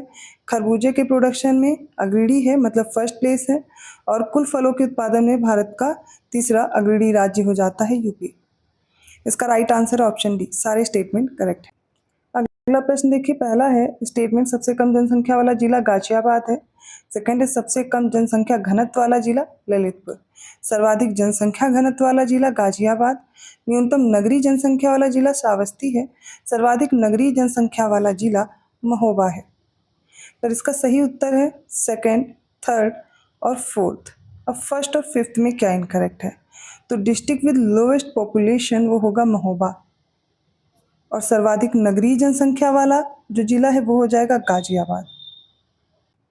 राइट आंसर है ऑप्शन बी। 69 क्वेश्चन, पहला, थारू जनजाति में वधु के लिए जो धन राशि वर पक्ष द्वारा कन्या पक्ष को दी जाती है उसे मालगती कहते हैं। सेकेंड है थारू जनजाति को किरात वंश का वंशज मानते हैं। थारुओं में विधवा विवाह की प्रथा प्रचलित है। और फोर्थ है विवाह के समय विधवा के पिता द्वारा दिया जाने वाला भोज लठभरुआ कहलाता है।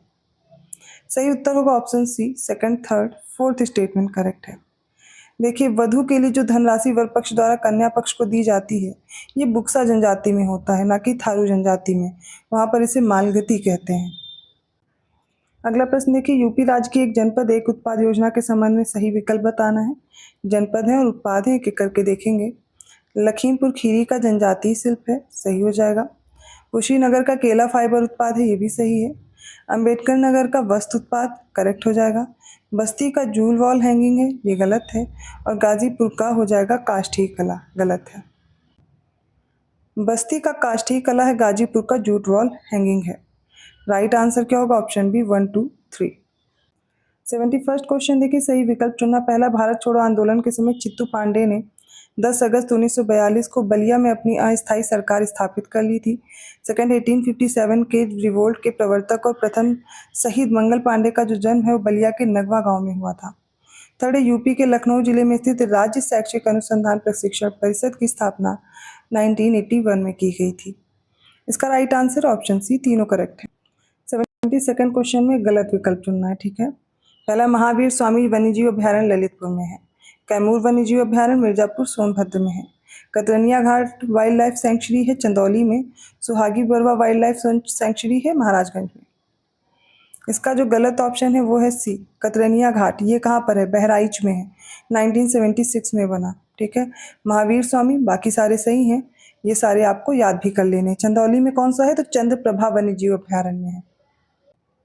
73 देखिए, पहला है महापंडित राहुल सांस्कृत्यायन का जन्म 9 अप्रैल 1893 को आजमगढ़ के पंदहा नामक गांव में हुआ था। सेकंड है यूपी ने वर्ष 1989 में यूपी राज्यसभा अधिनियम 1951 द्वारा उर्दू भाषा को राज्य की दूसरी आधिकारिक भाषा घोषित किया था। थर्ड है 2011 की जनगणना के अनुसार यूपी में लगभग 5.4% आबादी उर्दू भाषा बोलती है। सही उत्तर हो जाएगा इसका ऑप्शन सी, तीनों करेक्ट है।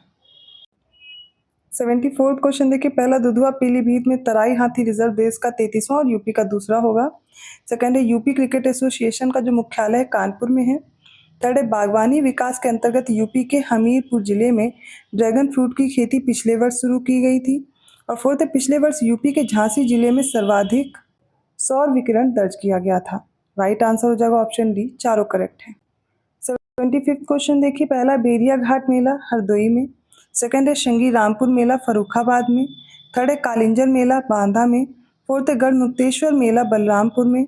फिफ्थ है मकनपुर मेला अम्बेडकर नगर में लगता है। कौन से सही दिए गए हैं? देखिए, इसका राइट आंसर ऑप्शन है फर्स्ट, सेकंड, थर्ड करेक्ट है। गढ़मुक्तेश्वर मेला लगता है, याद कर लीजिए, हापुड़ में। बलरामपुर गलत दिया गया है। मकनपुर मेला लगता है फर्रुखाबाद में, ठीक है। बाकी सारे सही हैं। अम्बेडकर नगर में लगता है गोविंद सागर मेला। बलरामपुर में लगता है देवी पाटन मेला। 76 क्वेश्चन है, गलत विकल्प चुनना है। पहला, यूपी का जो प्रमुख लोकगीत है वो बिरहा है।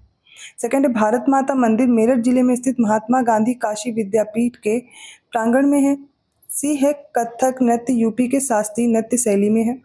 डी है लखनऊ महोत्सव प्रतिवर्ष नवंबर से दिसंबर माह के दौरान मनाया जाता है।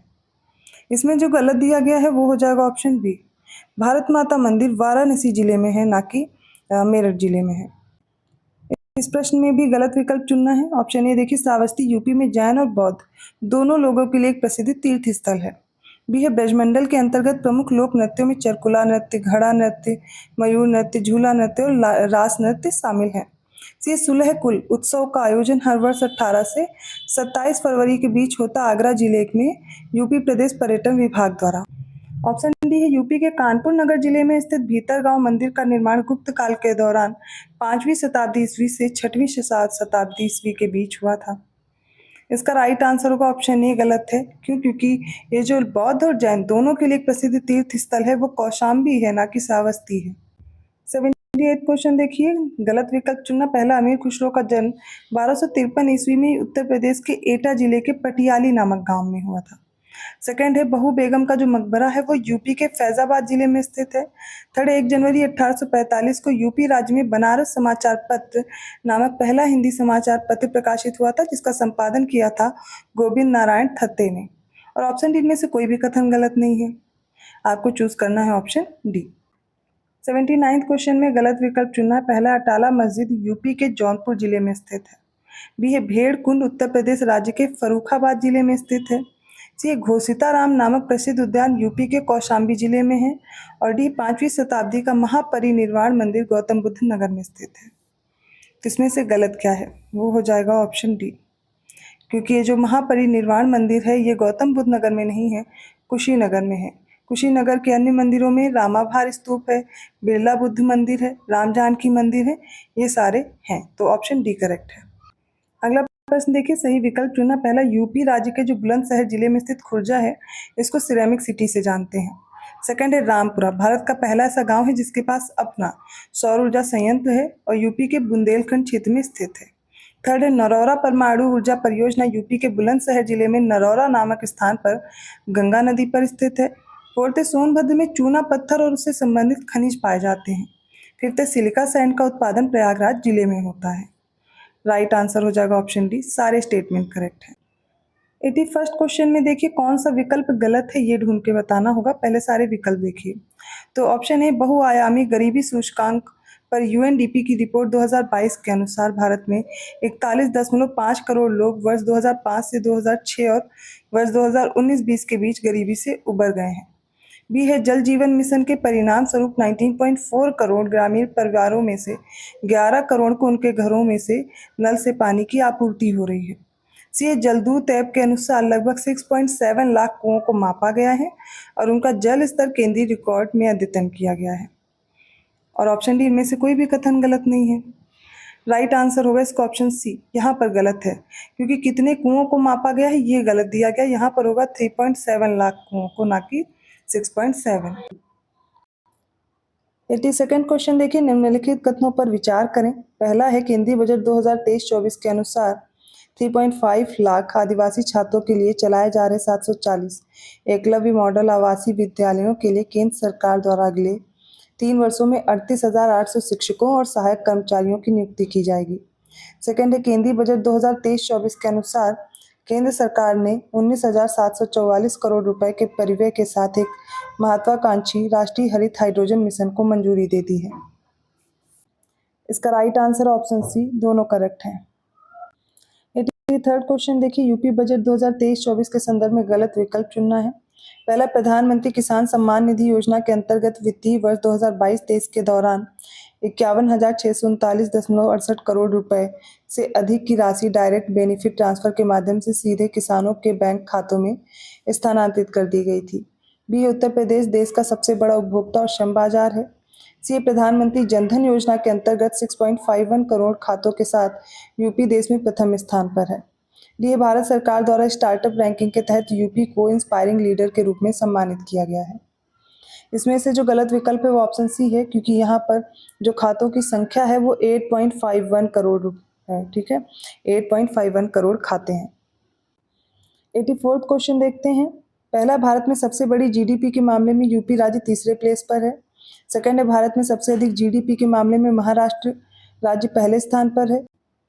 थर्ड स्टेटमेंट है, वर्ष 2021-22 की मानव विकास सूचकांक रिपोर्ट में भारत 191 देशों और क्षेत्रों में 132 स्थान पर है।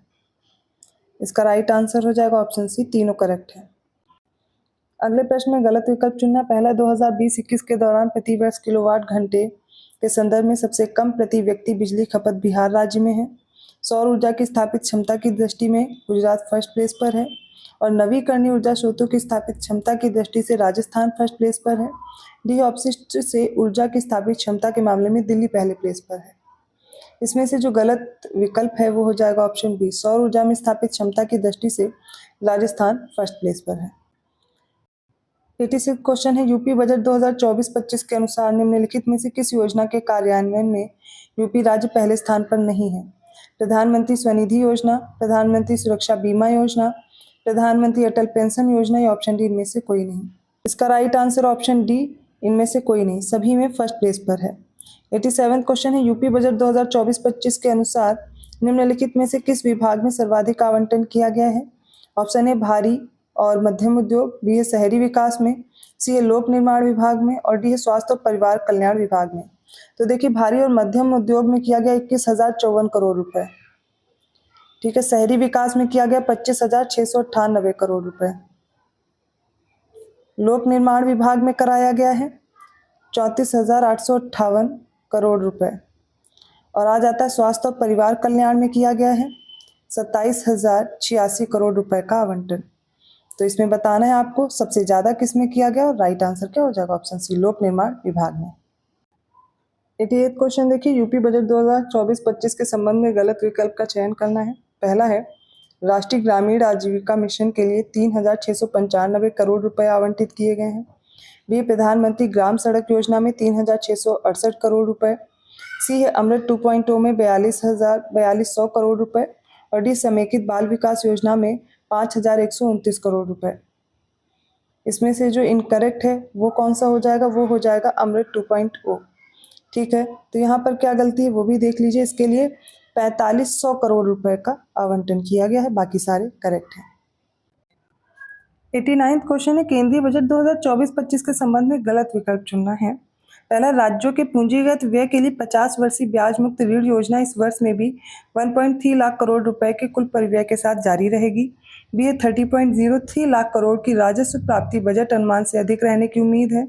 सी है ब्लू इकोनॉमी 2.0 के लिए जलवायु अनुकूल गतिविधियों को बढ़ावा देने के लिए एकीकृत और बहुविषयक दृष्टिकोण के साथ बहाली और अनुकूलन उपायों और तटीय जलीय कृषि और समुद्री कृषि की एक योजना शुरू की जाएगी। ऑप्शन डी है इनमें से कोई नहीं। इसका राइट आंसर ऑप्शन डी, इनमें से कोई भी कथन गलत नहीं है, सारे सही हैं।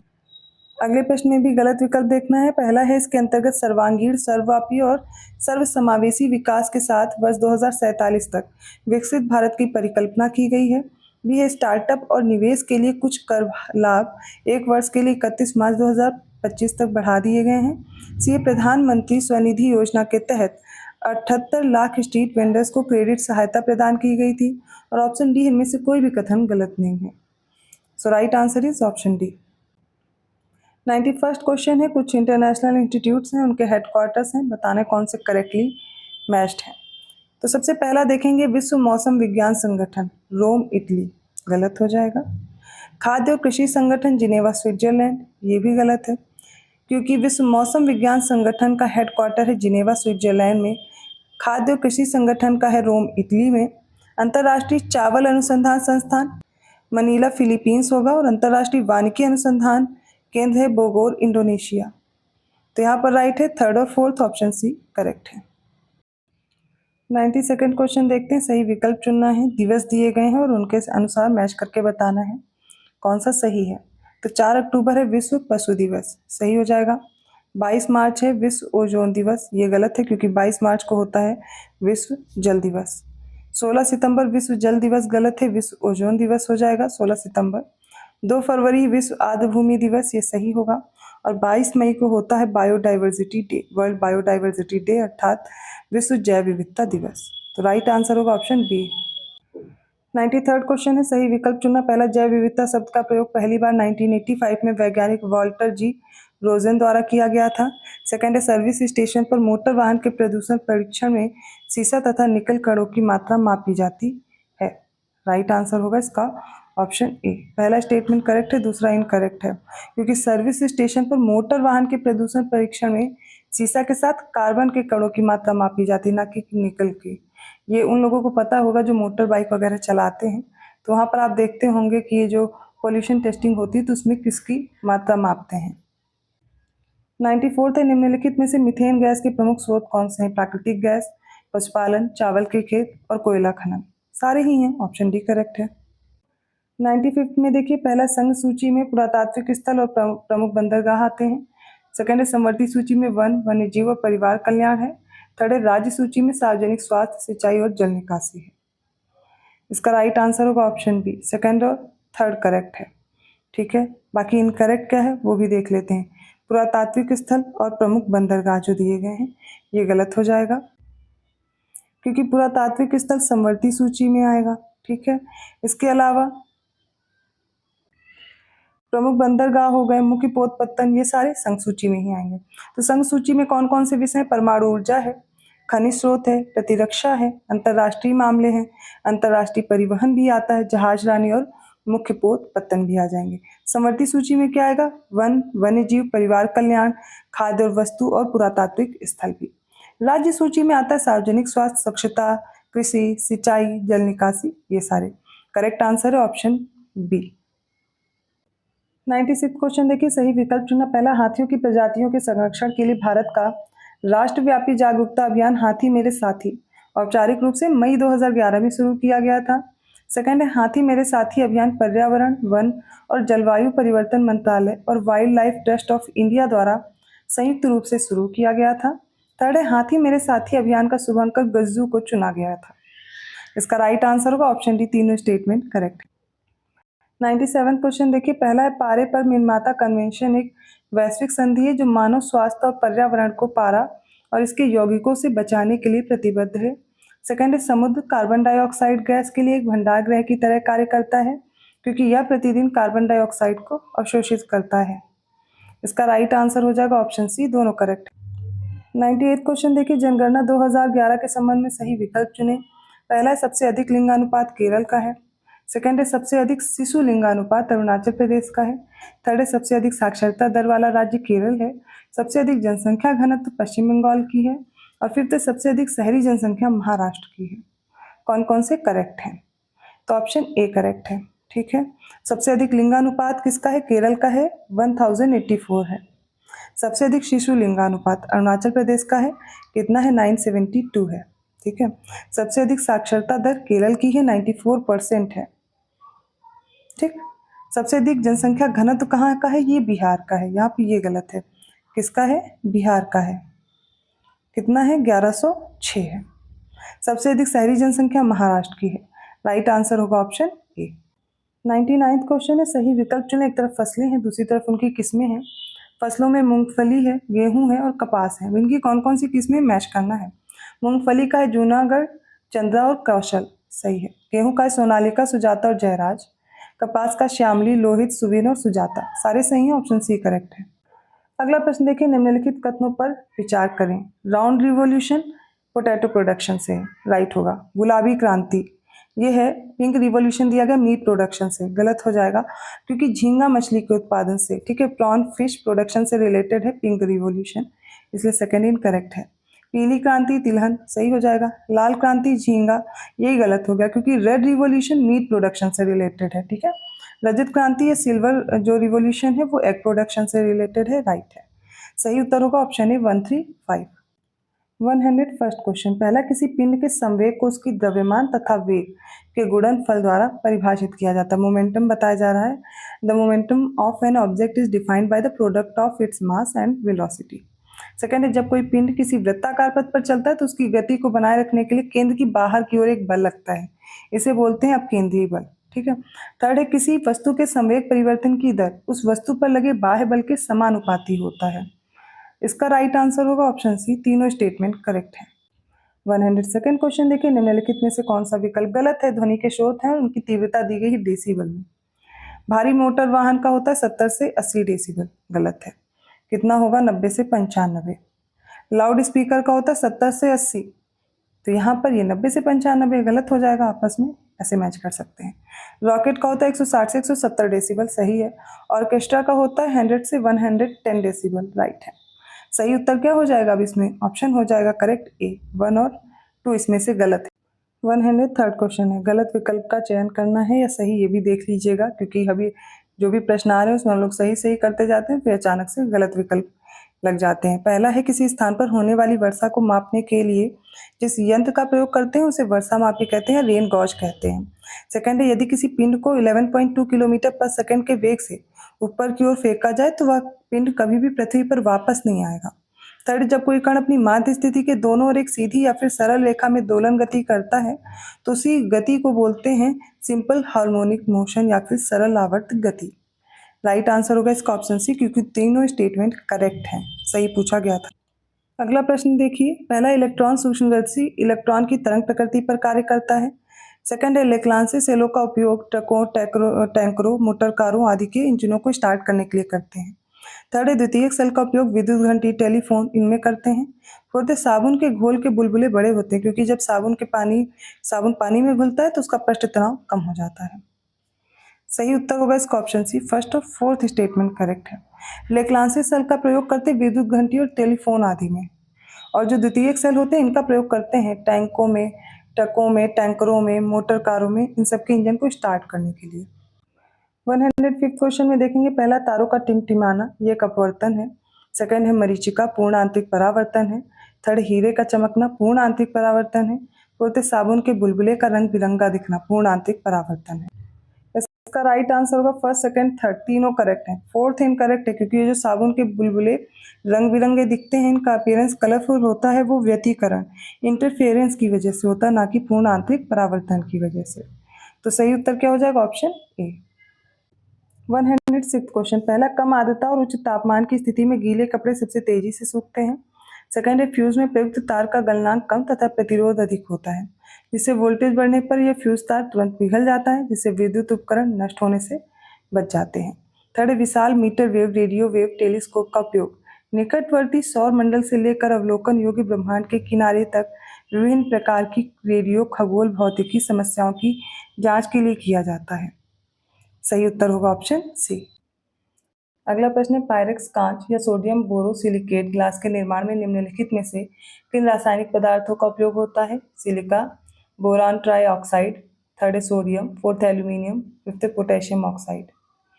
राइट आंसर होगा ऑप्शन बी, इसमें पोटेशियम ऑक्साइड का छोड़ के सभी का प्रयोग होता है। पायरेक्स कांच के लिए इसमें क्या क्या होगा? Silica plus boron trioxide, sodium और एल्यूमिनियम। ठीक है। क्राउन कांच होता है किसके लिए? Sodium oxide, potassium oxide, silicon dioxide, इनका प्रयोग करेंगे। कठोर कांच, इसको पोटास लाइम कांच भी बोलते हैं या पोटास कांच बोलते हैं, इसमें सिलिका, पोटेशियम कार्बोनेट और कैल्शियम कार्बोनेट होगा।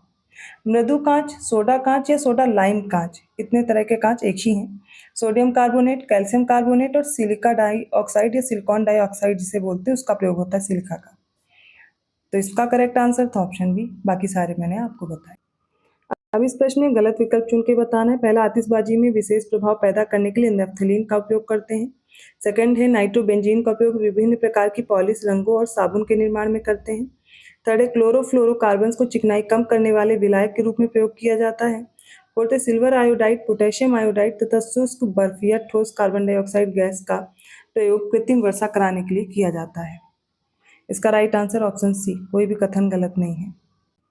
अगले प्रश्न में बताना है कौन सा कथन सही है। पहला, ब्रोमीन के यौगिकों का उपयोग दर्द निवारक के रूप में होता है। पॉलीएमाइड का उपयोग बुलेट प्रूफ सामग्री के निर्माण में। सेकंड है माचिस बनाने के लिए लाल फास्फोरस और फास्फोरस ट्राई सल्फाइड का उपयोग होता है।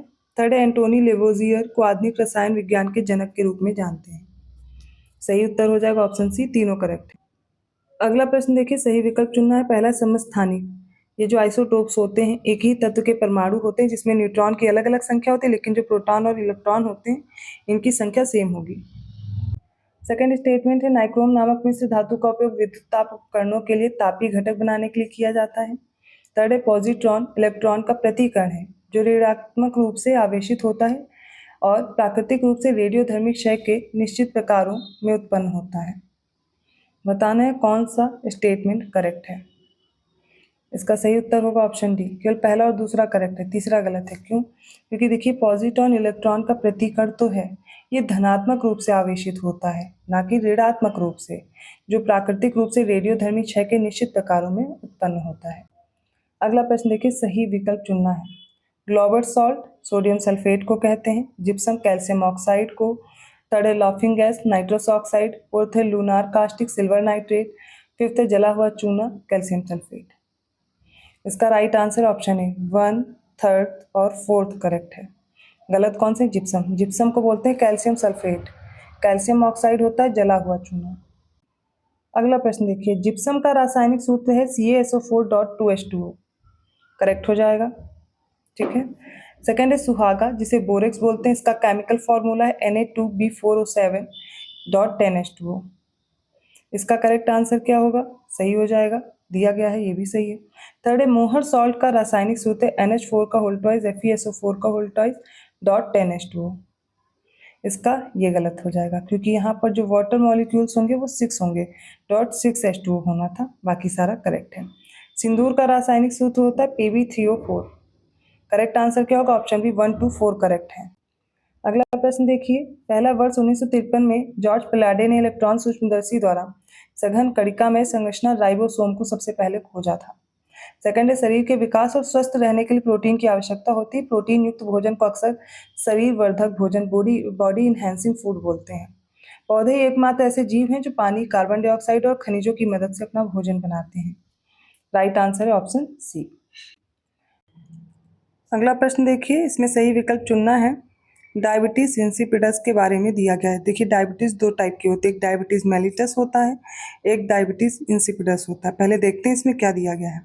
तो इसमें दिया गया है उदक में, जिसको डायबिटीज इंसिपिडस बोलते हैं, इससे पीड़ित व्यक्ति को अक्सर बहुत अधिक प्यास लगती है, क्योंकि शरीर में पानी की कमी हो जाती है, और इसके इलाज के लिए कृत्रिम एंटी डायूरेटिक हार्मोन का उपयोग किया जाता है, जिसे पिट्रेसिन कहा जाता है, ठीक है। सेकंड है तुलसी, ओसिमम सैंक्टम, ये इसका साइंटिफिक नेम है, एक औषधि पौधा है। इसमें महत्वपूर्ण फाइटोकेमिकल्स पाए जाते हैं जो अपने एंटी इन्फ्लेमेटरी और एंटीऑक्सीडेंट गुणों के कारण विभिन्न गंभीर बीमारियों से सुरक्षा प्रदान करते हैं। इसका राइट आंसर ऑप्शन सी, दोनों करेक्ट है। अगला प्रश्न देखिए, सही विकल्प चुनना है। पहला, मॉलिब्डेनम की कमी के कारण फूल गोभी में विपटेल रोग हो जाता है। सेकंड है जस्ते की कमी के कारण धान में खैरा रोग होता है। थर्ड है बोरॉन की डिफिशियंसी में इससे होता है आम में लिटिल लीफ, ठीक है, ये डिजीज़ है। कॉपर की कमी से नींबू में होता है डायबैक और लिटिल लीफ। इसका राइट आंसर होगा ऑप्शन ए 1, 2 और 4th करेक्ट है।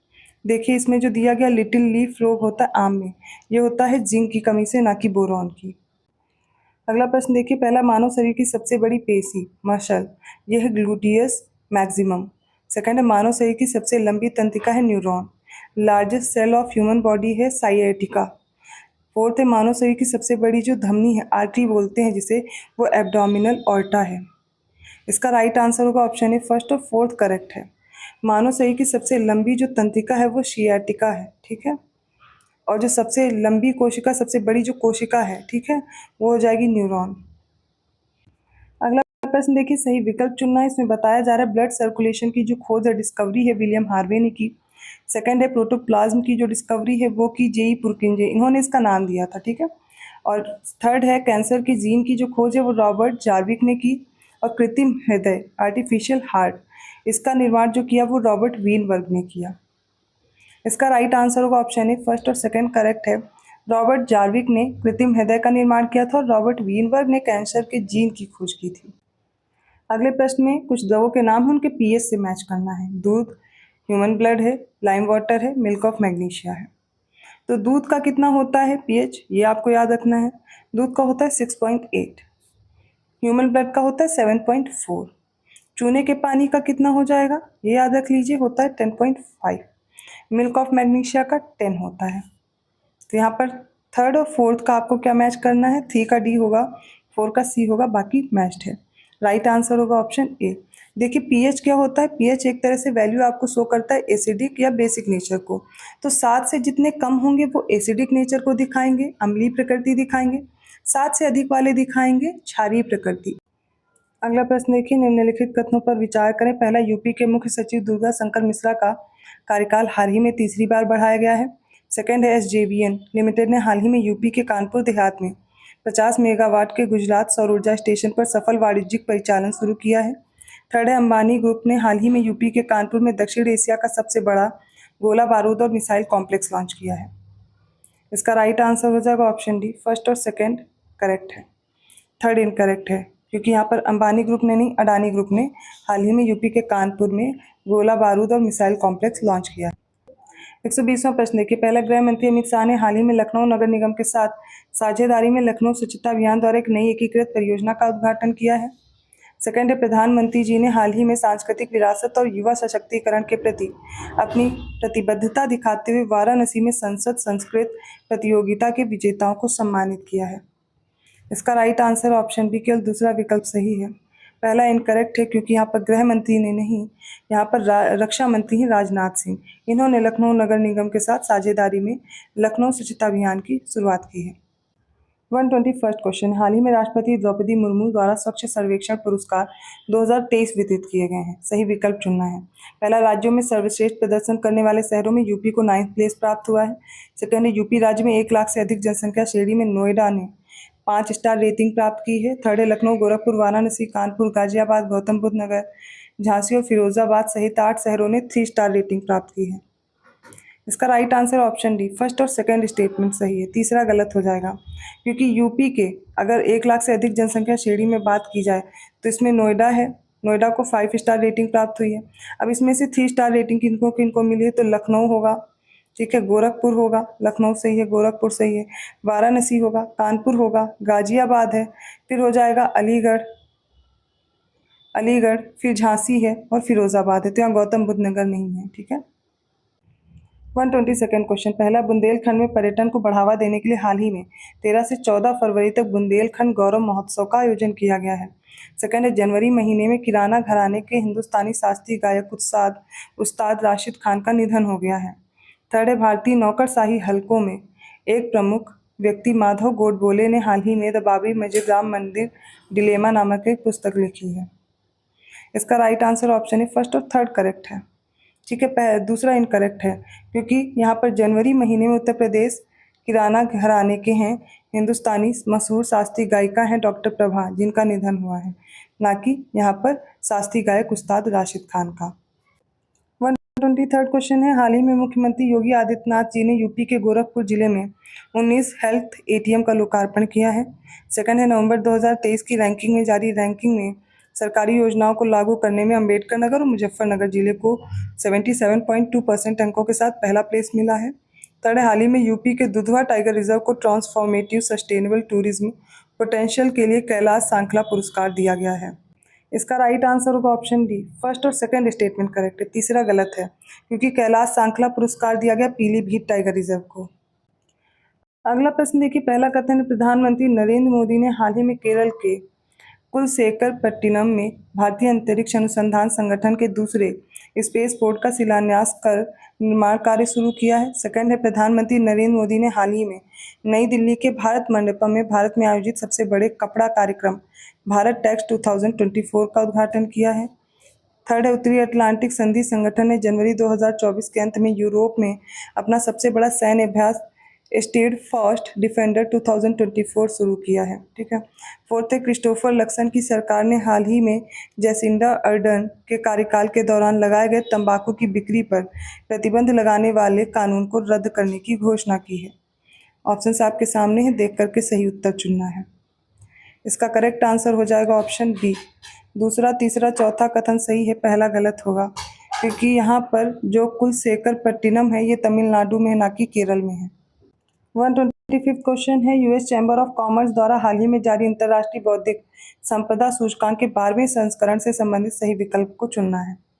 शीर्ष 4 देशों में देखना है, माफ कीजिएगा शीर्ष 5 देश हैं। पहला, यूएसए को पहला प्लेस मिला है, सही है। सेकंड है, यूएसए को दूसरा प्लेस मिला है। फ्रांस को यहाँ पर तीसरा प्लेस है, ये भी सही है। चौथा स्थान मिला है जर्मनी को, ना कि जापान को। भारत का 42वां स्थान है। राइट आंसर इसका क्या हो जाएगा, ऑप्शन बी, 1 2 3 5। 126 क्वेश्चन, हाल ही में जारी स्वच्छ सर्वेक्षण 2023 से संबंधित सही विकल्प चुने। पहला है, राष्ट्रीय स्तर पर लगातार 7वीं बार इंदौर को भारत का सबसे स्वच्छ शहर घोषित किया गया है। सेकंड है, एमपी के स्थित महू छावनी को भारत की सबसे स्वच्छ छावनी घोषित की गई है। थर्ड है, चंडीगढ़ को सर्वश्रेष्ठ सफाई मित्र सुरक्षित शहर घोषित किया गया है। इसका राइट आंसर ऑप्शन डी, तीनों करेक्ट है। अगला प्रश्न देखिए, सही विकल्प चुनना। पहला, सर्बिया के नोवाक जोकोविच ने हाल ही में आयोजित यूएस ओपन टेनिस 2023 में पुरुष एकल में चैंपियनशिप जीती है। सेकंड है, अमेरिका की कोको गॉफ ने हाल ही में आयोजित यूएस ओपन टेनिस 2023 के महिला एकल में अपना पहला ग्रैंड स्लैम टूर्नामेंट खिताब जीता है। थर्ड है, 94th MCC Murugappa gold cup hockey tournament 2023 का आयोजन हाल ही में कर्नाटक के बेंगलुरु में मेयर राधाकृष्णन स्टेडियम में किया गया है। राइट आंसर ऑप्शन पहला और सेकंड करेक्ट है। ऑप्शन ए करेक्ट होगा, सेकंड और फर्स्ट स्टेटमेंट सही है, थर्ड इनकरेक्ट है क्योंकि इसका जो आयोजन है हाल ही में तमिलनाडु में हुआ है, MCC Murugappa gold cup hockey tournament का, ठीक है, तमिलनाडु के चेन्नई में। अगला प्रश्न देखिए, सही विकल्प चुना पहला, आर माधवन को हाल ही में film and television institute of India society का नया अध्यक्ष नियुक्त किया गया है। सेकंड, हाल ही में काजी फैज ईसा को हाल ही में पाकिस्तान का मुख्य न्यायाधीश नियुक्त किया गया है। थर्ड है, लंदन स्थित भारतीय मूल की लेखिका चेतना मारू का पहला उपन्यास वेस्टर्न लेन हाल ही में बुकर पुरस्कार 2023 के लिए 6 उपन्यासों की अंतिम सूची में शामिल किया गया है। इसका राइट आंसर ऑप्शन डी, सारे करेक्ट। अगला प्रश्न देखिए, पहला कथन है मेघालय के राज्यपाल PS श्रीधरन पिल्लई ने हाल ही में बेसिक स्ट्रक्चर एंड रिपब्लिक नाम से एक किताब जारी की है। सेकंड, अमित शाह ने हाल ही में गुजरात के गांधीनगर के कलोल में श्री स्वामी नारायण विश्व मंगल गुरुकुल में Swami Narayan institute of medical science and research का उद्घाटन किया है। थर्ड है, डेंगू बुखार के बढ़ते मामलों के कारण पेरू ने हाल ही में स्वास्थ्य आपातकाल की घोषणा की है। फोर्थ है, रविंद्र कुमार को हाल ही में NTPC लिमिटेड ने कंपनी का निदेशक नियुक्त किया है। इसका right answer option B, second, third और फोर्थ स्टेटमेंट करेक्ट है। पहला इसलिए गलत है, यहाँ पर मेघालय के राज्यपाल नहीं है, ये मिजोरम के राज्यपाल है PS श्रीधरन पिल्लई। अगला प्रश्न देखिए, केंद्रीय इलेक्ट्रॉनिक्स और सूचना प्रौद्योगिकी कौशल विकास और उद्यमिता और जल शक्ति राज्य मंत्री राजीव चंद्रशेखर ने हाल ही में किस भारतीय प्रौद्योगिकी संस्थान द्वारा विकसित निवेशक सूचना और विश्लेषण मंच जारी किया गया है। ऑप्शन ए है IIT Bombay, option B IIT Madras, option C IIT Roorkee और option D IIT Kanpur. Right answer is option B, IIT Madras हो जाएगा, माफ कीजिएगा, यहाँ पर देखिए IIT मद्रास है, ऑप्शन बी। 131 क्वेश्चन है, पहला, केंद्रीय शिक्षा मंत्री धर्मेंद्र प्रधान ने हाल ही में कॉलेज के छात्रों की रोजगार क्षमता बढ़ाने आदि के उद्देश्य से स्वयं प्लस पोर्टल लॉन्च किया है। सेकंड है, साइबर सुरक्षा खतरों से निपटने के लिए भारत की पहली कानून प्रवर्तन मुख्य सूचना सुरक्षा अधिकारी परिषद का हाल ही में साइबराबाद हैदराबाद में उद्घाटन किया गया है। थर्ड है, भारत के पहले सोलर रूफ साइकिलिंग ट्रैक का हाल ही में MP के इंदौर में उद्घाटन किया गया है। फोर्थ है, द कश्मीर फाइल्स के निदेशक विवेक अग्निहोत्री ने हाल ही में लखनऊ में अपनी पुस्तक the book of life my dance with Buddha for success launch की है। इसका सही उत्तर होगा ऑप्शन ए, केवल थर्ड स्टेटमेंट इनकरेक्ट है, बाकी सारे सही हैं, क्योंकि पहले सोलर रूफ साइकिलिंग ट्रैक का उद्घाटन MP के इंदौर में नहीं किया गया है, ग्वालियर में किया गया है। 132 में सही विकल्प चुनना पहला, सुधा मूर्ति हाल ही में टोरंटो में एक भव्य इंडो कैनेडियन समारोह में कनाडा इंडियन फाउंडेशन द्वारा ग्लोबल इंडियन अवार्ड पाने वाली पहली महिला बनी है। सेकंड है, उड़िया वैज्ञानिक डॉक्टर स्वाति नायक को हाल ही में नॉर्मन बोरलॉग फील्ड पुरस्कार 2023 से सम्मानित किया गया है।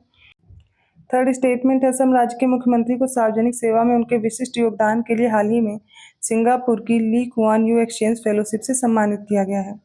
फोर्थ है, भारत का पहला लाइट हाउस फेस्टिवल हाल ही में गोवा के पणजी में प्रतिष्ठित फोर्ट अगुआड़ा में आयोजित किया गया है। इसका राइट आंसर होगा ऑप्शन डी, सारे स्टेटमेंट करेक्ट हैं।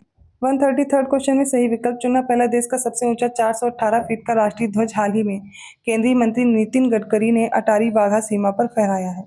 सेकंड है, राष्ट्रीय डेयरी विकास बोर्ड के अध्यक्ष मिनेश शाह को हाल ही में अंतर्राष्ट्रीय डेयरी फेडरेशन के निदेशक मंडल में शामिल किया गया है। थर्ड है, दिल्ली उच्च न्यायालय के न्यायाधीश सिद्धार्थ मृदुल को हाल ही में मणिपुर हाईकोर्ट का मुख्य न्यायाधीश नियुक्त किया गया है। सही उत्तर हो जाएगा ऑप्शन सी, तीनों करेक्ट है। 134 क्वेश्चन है, कौन सा गलत विकल्प है ये बताना। पहला, बांग्लादेश को हाल ही में विश्व स्वास्थ्य संगठन द्वारा दुनिया का पहला काला आजार मुक्त देश घोषित किया गया है। सेकंड है, भारत के पहले अंतर्राष्ट्रीय क्रूज लाइनर कोस्टा सेरेना की घरेलू यात्रा हाल ही में केंद्रीय बंदरगाह जहाज रानी और जल मार्ग मंत्री सर्बानंद सोनोवाल ने मुंबई में शुरू की है। थर्ड है, केंद्रीय स्वास्थ्य और परिवार कल्याण राज्य मंत्री ने हाल ही में लिम्फेटिक फाइलेरियासिस को खत्म करने के लिए 2 साल के राष्ट्रव्यापी जन औषधि प्रशासन अभियान के पहले चरण की शुरुआत की है। फोर्थ है, विश्व स्वास्थ्य संगठन ने हाल ही में बच्चों में मलेरिया की रोकथाम के लिए ब्रिटेन की ऑक्सफोर्ड यूनिवर्सिटी द्वारा विकसित R21 मैट्रिक्स M वैक्सीन को मंजूरी दे दी है। सही उत्तर हो जाएगा ऑप्शन सी, इनमें से कोई भी कथन गलत नहीं है, सब सही है। 135 क्वेश्चन देखते हैं। पहला, अमेरिका ने अंतर महाद्वीपीय बैलिस्टिक मिसाइल मिनटमैन 3 का सफल परीक्षण किया है। Second, international institute for semi arid tropical crops research ने 1 CGIAR साझेदारी में शामिल होने के लिए एक समझौते पर हस्ताक्षर किए हैं। थर्ड, इजराइल ने फिलिस्तीनी आतंकवादी समूह हमास के खिलाफ ऑपरेशन आयरन स्वॉर्ड शुरू किया है। राइट आंसर ऑप्शन डी, तीनों करेक्ट है। अगला प्रश्न देखिए, पहला प्रधानमंत्री मोदी ने हाल ही में बिहार के एम्स देवघर में 10,000वें जन औषधि केंद्र का उद्घाटन किया है। सेकंड है, पश्चिम बंगाल सरकार ने हाल ही में नोबेल पुरस्कार विजेता रविंद्रनाथ द्वारा लिखित गीत बांग्लार माटी बांग्लार जल को राजगीत के रूप में अधिसूचित किया है। थर्ड है, गुजरात राज्य के मुख्यमंत्री भूपेंद्र पटेल ने हाल ही में घोल मछली को राज्य मछली के रूप में अधिसूचित किया है। फोर्थ है, दुनिया के पहले पोर्टेबल अस्पताल आरोग्य मैत्री क्यूब का हाल ही में हरियाणा के गुरुग्राम में अनावरण किया है। इसका राइट आंसर होगा ऑप्शन बी, केवल पहला गलत है, सब सही है। क्योंकि जो एम्स देवघर में स्थापित किया गया है, फिर से उद्घाटन हुआ 10,000वें का, वो झारखंड का है, ना कि ये बिहार का है। तो ठीक है, 10,000वें जन औषधि केंद्र का उद्घाटन झारखंड के एम्स देवघर में हुआ है। अगला प्रश्न है, साथी पोर्टल हाल ही में केंद्रीय शिक्षा मंत्रालय और भारतीय प्रौद्योगिकी संस्थान कानपुर द्वारा लॉन्च किया गया है। साथी का पूरा नाम क्या है? सामने आपके ऑप्शन हैं, देख के बताना है। इसका राइट आंसर होगा option D, self assessment test and help for entrance examination. Next question देखिए, सही विकल्प चुनना। पहला, अखिल भारतीय तृणमूल कांग्रेस की महुआ मोइत्रा को हाल ही में कैश फॉर क्वेरी घोटाला मामले में शामिल होने के कारण लोकसभा से अयोग्य घोषित कर दिया गया है। सेकंड है, मित्र देशों की सेना के शहीद वायु सैनिकों को समर्पित द हम्प नामक द्वितीय विश्व युद्ध संग्रहालय का हाल ही में अरुणाचल प्रदेश के पूर्वी सियांग जिला मुख्यालय पासीघाट में उद्घाटन किया गया है। थर्ड है, प्रधानमंत्री श्री नरेंद्र मोदी की अध्यक्षता में केंद्रीय मंत्रिमंडल ने हाल ही में प्रधानमंत्री जनजातीय न्याय महाअभियान पीएम जनमन को मंजूरी दे दी है। सही उत्तर है इसका ऑप्शन डी, तीनों करेक्ट है। 139 क्वेश्चन में देखते हैं, पहला, केंद्रीय आयुर्वेद विज्ञान अनुसंधान संस्थान परिषद नई दिल्ली ने हाल ही में अनुसंधान को बढ़ावा देने के उद्देश्य से आयुर्वेद ज्ञान नैपुण्य पहल शुरू की है। सेकेंड है, पर्यटन मंत्रालय ने हाल ही में विश्व पर्यटन दिवस के अवसर पर नई दिल्ली के भारत मंडपम में ट्रैवल फॉर लाइफ कार्यक्रम शुरू किया है। थर्ड है, केंद्रीय गृह और सहकारिता मंत्री श्री अमित शाह की उपस्थिति में हाल ही में नेशनल कोऑपरेटिव ऑर्गेनिक्स लिमिटेड द्वारा नई दिल्ली में सहयोग के माध्यम से जैविक उत्पादों को बढ़ावा देना विषय पर एक सेमिनार का आयोजन किया गया है। राइट आंसर ऑप्शन डी, तीनों correct. Right answer option D, right answer option D, तीनों करेक्ट। 140वां प्रश्न है, पहला कथन है, 27 फुट की दुनिया की सबसे ऊंची नटराज की प्रतिमा बनी हाल ही में नई दिल्ली के भारत मंडपम में स्थापित की गई है। सेकंड है, यह मूर्ति अष्ट धातु से बनी सोना चांदी सीसा तांबा टिन पीतल लोहा और जस्ता से।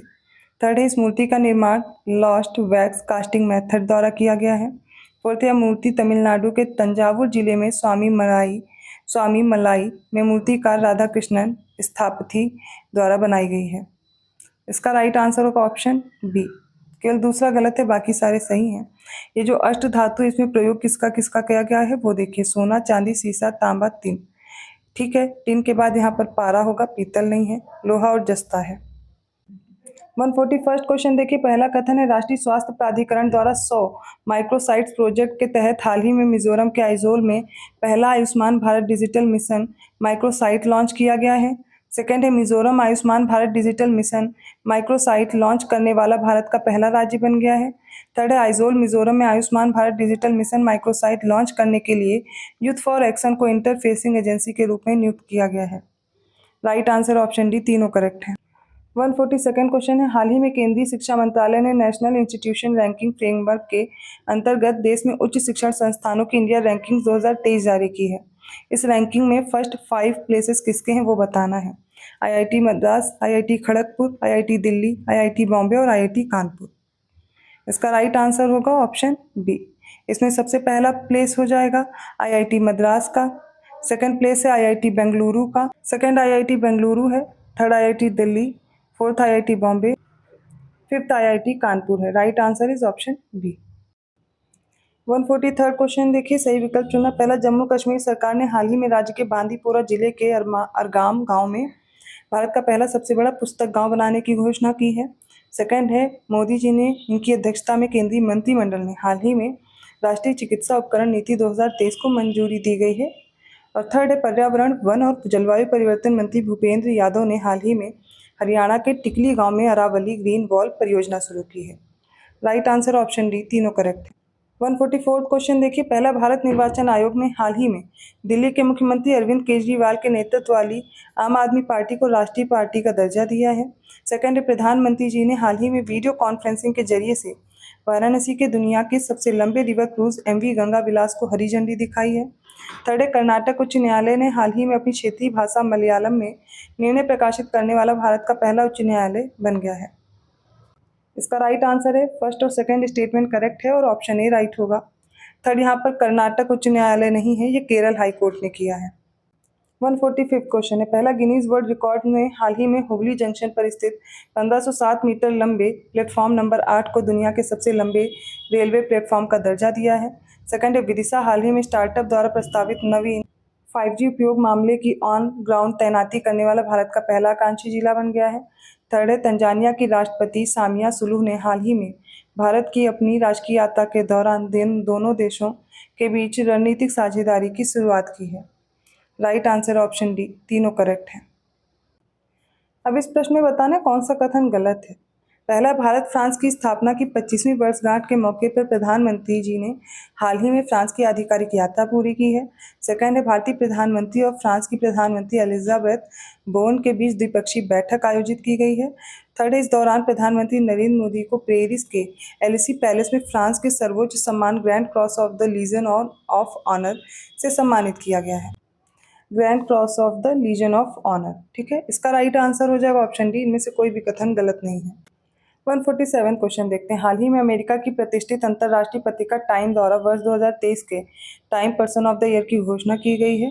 सही विकल्प बताना है। पहला है, पर्सन ऑफ द ईयर अमेरिकी गायिका टेलर स्विफ्ट है, करेक्ट हो जाएगा। CEO ऑफ द ईयर है ओपन AI के CEO सैम ऑल्टमैन, ये भी करेक्ट हो जाएगा, ठीक है। अगला देखते हैं, एथलीट ऑफ द ईयर है फुटबॉलर लियोनेल मेसी हैं। और फोर्थ है, breakthrough of the year Alex Nivel. Right answer होगा ऑप्शन डी। 148 क्वेश्चन देखते हैं, पहला, दुनिया की नदी डॉल्फिन की 6 जीवित प्रजातियों को विलुप्त होने से बचाने के लिए एशिया और दक्षिण अमेरिका के 11 देशों ने हाल ही में कोलंबिया की राजधानी बोगोटा में एक समझौते पर हस्ताक्षर किए हैं। सेकंड है, 2030 तक नदी डॉल्फिन के लिए वैश्विक घोषणा पर हस्ताक्षर करने वाले 11 देश हैं, Bangladesh, Bolivia, Brazil, Cambodia, Bharat, Colombia, Ecuador, Nepal, Pakistan, Peru और वेनेजुएला। थर्ड है, नदी डॉल्फिन के लिए वैश्विक घोषणा का मुख्य उद्देश्य सभी नदी डॉल्फिन की संख्या में गिरावट को रोकना है और उनकी आबादी में वृद्धि करना है। राइट आंसर ऑप्शन सी, तीनों करेक्ट है। 149 क्वेश्चन, पहला, हाल ही में नाटो के विस्तार को सहयोग में बाधा बताते हुए रूस औपचारिक रूप से यूरोप में पारंपरिक सशस्त्र बलों पर संधि से हट गया है। सेकंड है, हमास इजराइल संघर्ष के कारण भारत सरकार ने हाल ही में इजराइल से भारतीय नागरिकों को सुरक्षित निकालने के लिए ऑपरेशन अजय शुरू किया है। थर्ड है, गुजरात का धोर्डो गांव हाल ही में विश्व पर्यटन संगठन द्वारा घोषित शीर्ष 54 पर्यटक गांवों की सूची में शीर्ष पर है। फोर्थ, 31 अक्टूबर को मनाए जाने वाले विश्व शहर दिवस पर हाल ही में यूनेस्को ने केरल के कोच्चि शहर को साहित्य के शहर के रूप में मान्यता दी है। Right answer option A, 3 statement correct है, चौथा इनकरेक्ट है, क्योंकि यहाँ पर हो जाएगा 31 अक्टूबर को जो मनाया गया है, यहाँ पर केरल का कोझिकोड शहर है, ना कि कोच्चि है। आज के सेट का लास्ट क्वेश्चन है, निम्नलिखित व्यक्तियों को उनके निधन के आधार पर कालानुक्रम में व्यवस्थित करना है। पहले, कनाडा के पूर्व प्रधानमंत्री ब्रायन मुलरोनी। सेकंड है, महिला अधिकारों की जानी मानी वकील हैं डॉक्टर वी मोहिनीगिरी। थर्ड है, सुप्रीम कोर्ट की पहली महिला जज हैं जस्टिस फातिमा बीबी। और पूर्व मुख्य चुनाव आयुक्त हैं मनोहर सिंह गिल। इनको हम लोग अरेंज करेंगे। तो देखिए, जो कनाडा के पूर्व प्रधानमंत्री ब्रायन मुलरोनी, इनका निधन हुआ था फरवरी में। ये जो डॉक्टर वी मोहिनीगिरी हैं, इनका निधन हुआ है दिसंबर, ठीक है। सुप्रीम कोर्ट की पहली महिला जज जो हैं जस्टिस फातिमा बीबी, ये नवंबर में। और पूर्व मुख्य चुनाव आयुक्त मनोहर सिंह गिल का जो निधन हुआ है वो अक्टूबर में हुआ है। अरेंज करेंगे तो राइट आंसर हो जाएगा ऑप्शन ए, 4, 3, 2, 1। तो ये आज के इंपॉर्टेंट क्वेश्चंस हो गए इस सेट के। तो हम लोग 18 सेट्स सॉल्व कर चुके हैं। आई होप आपको ये क्वेश्चन समझ में आए होंगे। अगर वीडियो अच्छा लगा प्लीज़ लाइक कीजिए, चैनल को सब्सक्राइब कीजिए और लोगों को शेयर करते रहिए। इसके साथ साथ और भी सेट के साथ मैं नेक्स्ट वीडियो में मिलती हूँ। और भी जो करंट अफेयर के क्वेश्चन हैं उनके लिए आप लोग परेशान नहीं होंगे। नए करंट अफेयर्स के वीडियोज़ भी आपको जल्द ही मिलने वाले हैं, वो भी आप मेरे साथ कंप्लीट कर पाएंगे। तो अगर आपने अभी तक चैनल को सब्सक्राइब नहीं किया है तो ज़रूर कर लें। अदर वीडियोस के नोटिफिकेशन आसानी से मिल जाए तो बेल आइकन प्रेस कर दीजिए। मैं मिलती हूँ ऐसे ही क्वेश्चंस के साथ नेक्स्ट वीडियो में। तब तक के लिए धन्यवाद।